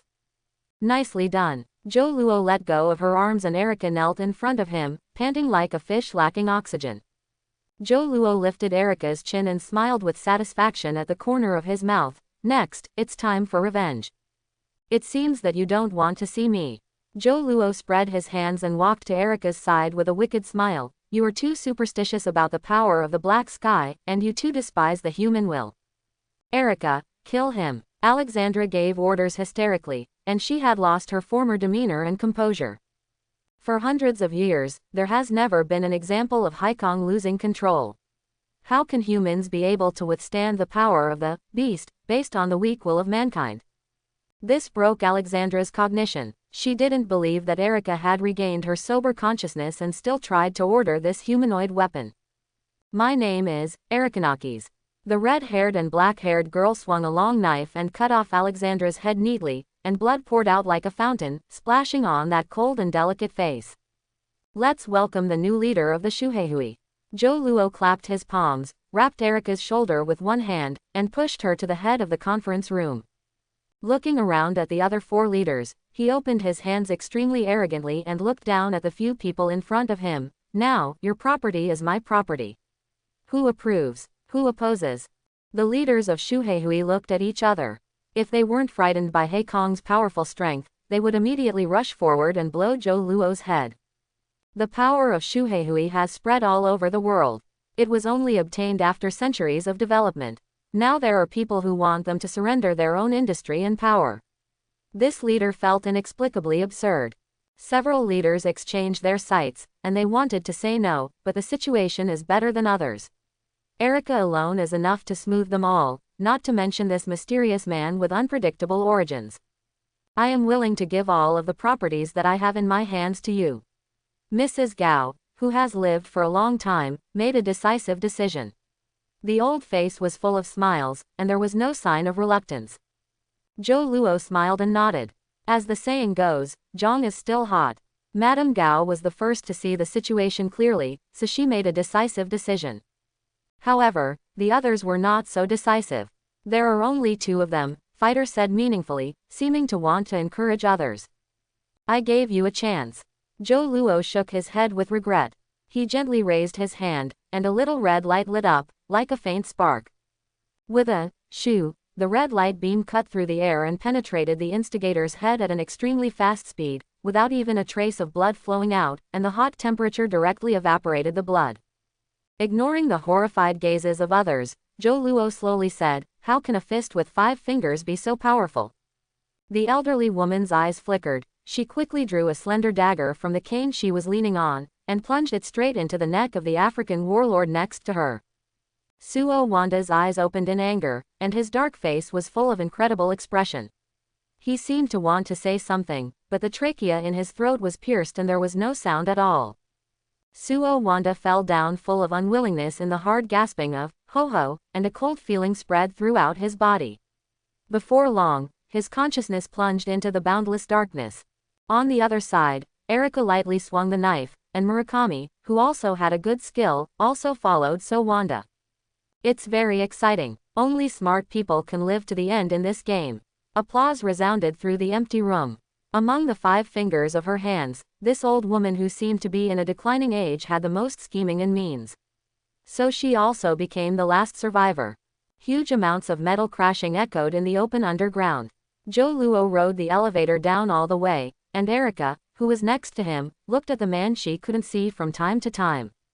"They won't really obey me," even if Murakami is dead, the middle-level people of these hands-on associations all have their own ideas.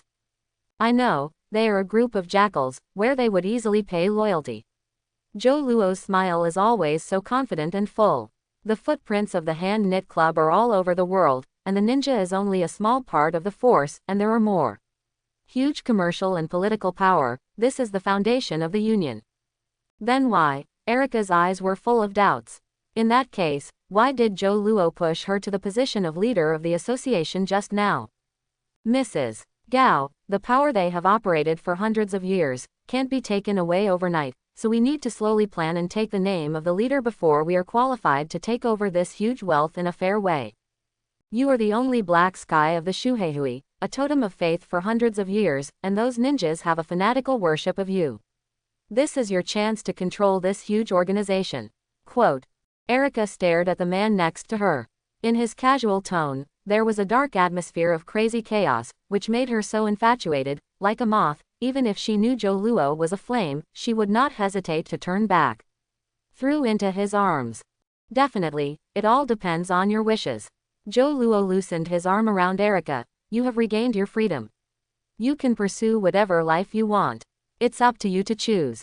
Erika was silent. She was adopted by a stickman when she was a child and received harsh and cruel training. Later, she was sent to the family of a Greek diplomat and became a rich lady in the upper class. Most of her life, or all planned, few people will tell her that you have the right to choose freely. I will stay by your side, no matter what you do. Finally, Erika made a decision, which made her feel unprecedentedly relaxed, as if she finally understood the meaning of her life. Very good. Joe Luo smiled unpredictably at the corner of his mouth and embraced Erika again. With a bang, the elevator reached the bottom, and Joe Luo took the lead to go out. The dim underground space was filled with a rotten musty smell. The handheld club bought the building under the guise of a construction company, and continued to dig underground to find the keel underground. Joe Luo stroked the obscure characters engraved on the door, like an ancient language. Only when activated by a special force, the door would open automatically. If you use brute force to open it, the underground will collapse, destroying everything. Now, let this door open in the right way. As Joe Luo's voice fell, the half-dead Danny Rand was dragged up. He doesn't need to worry about opening the door. After so long, he will do everything right. When the door that had been buried for years was reopened, Joe Luo stepped into the space behind the stone door. In the dense darkness, a huge biological skeleton appeared in front of you, like a dinosaur that had survived tens of millions of years ago. The huge amounts of the remains condensed into a fossil-like existence over the long years. Joe Luo stretched out his hand and touched the white bones of the keel remains. Unexpectedly, a surging sea of vitality poured into his body, rising like a tsunami, and his upright body trembled, as if every cell exploded in an instant. Once again relived the intense pain of obtaining Phoenix Force. An unimaginable torrent of energy surged through his body. Joe Luo bent down in pain, a black flame burned on his body, and his clothes were completely burnt in an instant. The huge life energy, like a bank burst and flood, constantly transforms Joe Luo's body. He feels his body is constantly shattering and reorganizing, constantly repeating itself, like forging a rough embryo, even the Phoenix Force he has mastered. Also because of this high-quality fuel burns more vigorously. Joe Luo opened his eyes suddenly, surging and strong vitality surging, his heart throbbed like a drum thunderous. His body has undergone a huge amount of transformation, whether it is physical fitness, reaction ability, or muscle density, everything has been improved like a rocket. Joe Luo walked out of the darkness, put on the clothes he had prepared, and glanced around. The breathtaking pressure made everyone who touched his eyes bow their heads. Let's sleep here again. Joe Luo called roar to Erika, and the two climbed onto the elevator. Half an hour later, Joe Luo stood in front of the bright floor-to-ceiling windows. The building where the Midtown Circle Financial Company was located, followed by a loud bang, and a fierce fire, accompanied by heavy smoke, rose upwards. This tall building is like a toppled mountain, collapsing and disintegrating with a loud bang. In the apartment building not far away, Joe Luo felt a slight shock and took the glass of red wine that Erika handed over. Respect to this wonderful city. Joe Luo raised his glass in a distance, his eyes shining brightly. Wesley sat in his office, with a gentle smile on his face, looking at the man in front of him. Mr. James, the flower merchants in the flower shirts, they disagree with the allocation you proposed. The king is not in the future, and the Corvin brothers will become more arrogant. They also said that it will be their turn to call the shots in Hell's Kitchen sooner or later. The intelligence broker said cautiously that many people in Hell's Kitchen are talking about this gentleman in front of him. There are thrilling stories about how he killed Jin and used the bullseye to replace the once sordid emperor of the underworld and succeeded. The ups and downs of the plot, the ups and downs, the detailed content, and the excitement are almost convincing. Wesley occasionally heard these rumors and felt dumbfounded. The truth is that he did not do anything at all, so he was killed by the young man. The boss took this position. Brother Corvin, don't Teddy Bear really want to gain a foothold in the Hell's Kitchen? Tell them, kill Brother Corvin, and I will leave them with the transportation and trade at the port. I gave up the underground business of Jin Bin. Many people feel that I am no longer worthy of fear. Without those sites, my dignity can be trampled on, but they don't know that I own 80% of the land in Hell's Kitchen. The ships they smuggled, the warehouses and the factory, all belong to me. The enthusiasm on Wesley's face flashed. I will be the person who divides the cake, the person who makes the game rules, and I don't want to touch illegal business. That's because I am afraid of dirtying my hands. I am a law-abiding citizen of New York. Quote. This gentleman leaned on the sofa, staring at the trembling intelligence broker, and said in a flat voice, "Send me a message. Starting today, if you want to do business in Hell's Kitchen, you must follow my rules, otherwise I promise. A box of his smuggled goods can't be shipped out of the port, and the stockpile in the warehouse can't be sold until it becomes moldy. You will become a public enemy, Mr. James." The intelligence broker's voice trembled, and the gentleman opposite was crazy. All the gangs in Hell's Kitchen will become your enemies. No, after tonight, there will be only one voice in Hell's Kitchen. A smile appeared on Wesley's face. He remembered the promise of the young boss to himself, the new ruler of Hell's Kitchen, the new emperor of the New York underground world. When the intelligence broker left with a complicated mood, he couldn't wait to take out the phone and dial the boss's number. Boss, I have already sent the news. Very well, then we have to see who has the worst patience. If you want to kill the chicken and curse the monkey, you have to draw the chicken out, right? There were some blood-boiling voices on the other end of the phone, mixed with women's screams, which made Wesley a little embarrassed, and his boss was really energetic. Don't get me wrong, I'm just exercising. Well, let's do it. You will give all the power in Erica's hand to your command, clean up the Hell's Kitchen for me. Wesley's heart trembled. He just wanted to show his true feelings and showed his loyalty. The call on the other side of the phone became louder and louder, as if some kind of intolerable emotion had reached a culmination. Don't bother the boss, you continue to exercise. Wesley hung up the phone silently, and there was a surge of excitement in his heart. Hell's Kitchen, tonight is destined to be a sleepless night. The bright sun shines on the Baxter building, and the mottled golden light is embedded in the steel body of the skyscraper, reflecting the gleaming light. Joe Luo stood quietly on the rooftop, and the warm sunlight made him feel comfortable, as if he was immersed in a hot spring, and his nerves tightened due to continuous fighting slowly relaxed. At around 10 o'clock last night, a mysterious shaking and sinking occurred on 59th Street in Clint District near Manhattan. It was confirmed by the Chief Shi's office that everything was due to the Midtown Circle Finance Company located in Midtown West. It did not meet the planning permission standards for the construction project, and the detonation was carried out last night. Everything has come to an end. Erica became the sole leader of the Shuheihui, and received the full support of Mrs. Gao, while Wesley used the power of the Shuheihui to completely control the business and territory of Hell's Kitchen. The obedient bosses were all sunk into the Hudson River. Mrs. Gao, who survived by relying on her arrogance for all-round talent, quite simply handed over the property under her name to Erica's hands, without any muddle-headedness. This elderly woman did have extraordinary wisdom in life. Joe, Erica reached out from behind him and put her arms around his waist. Her voice was cold and soft.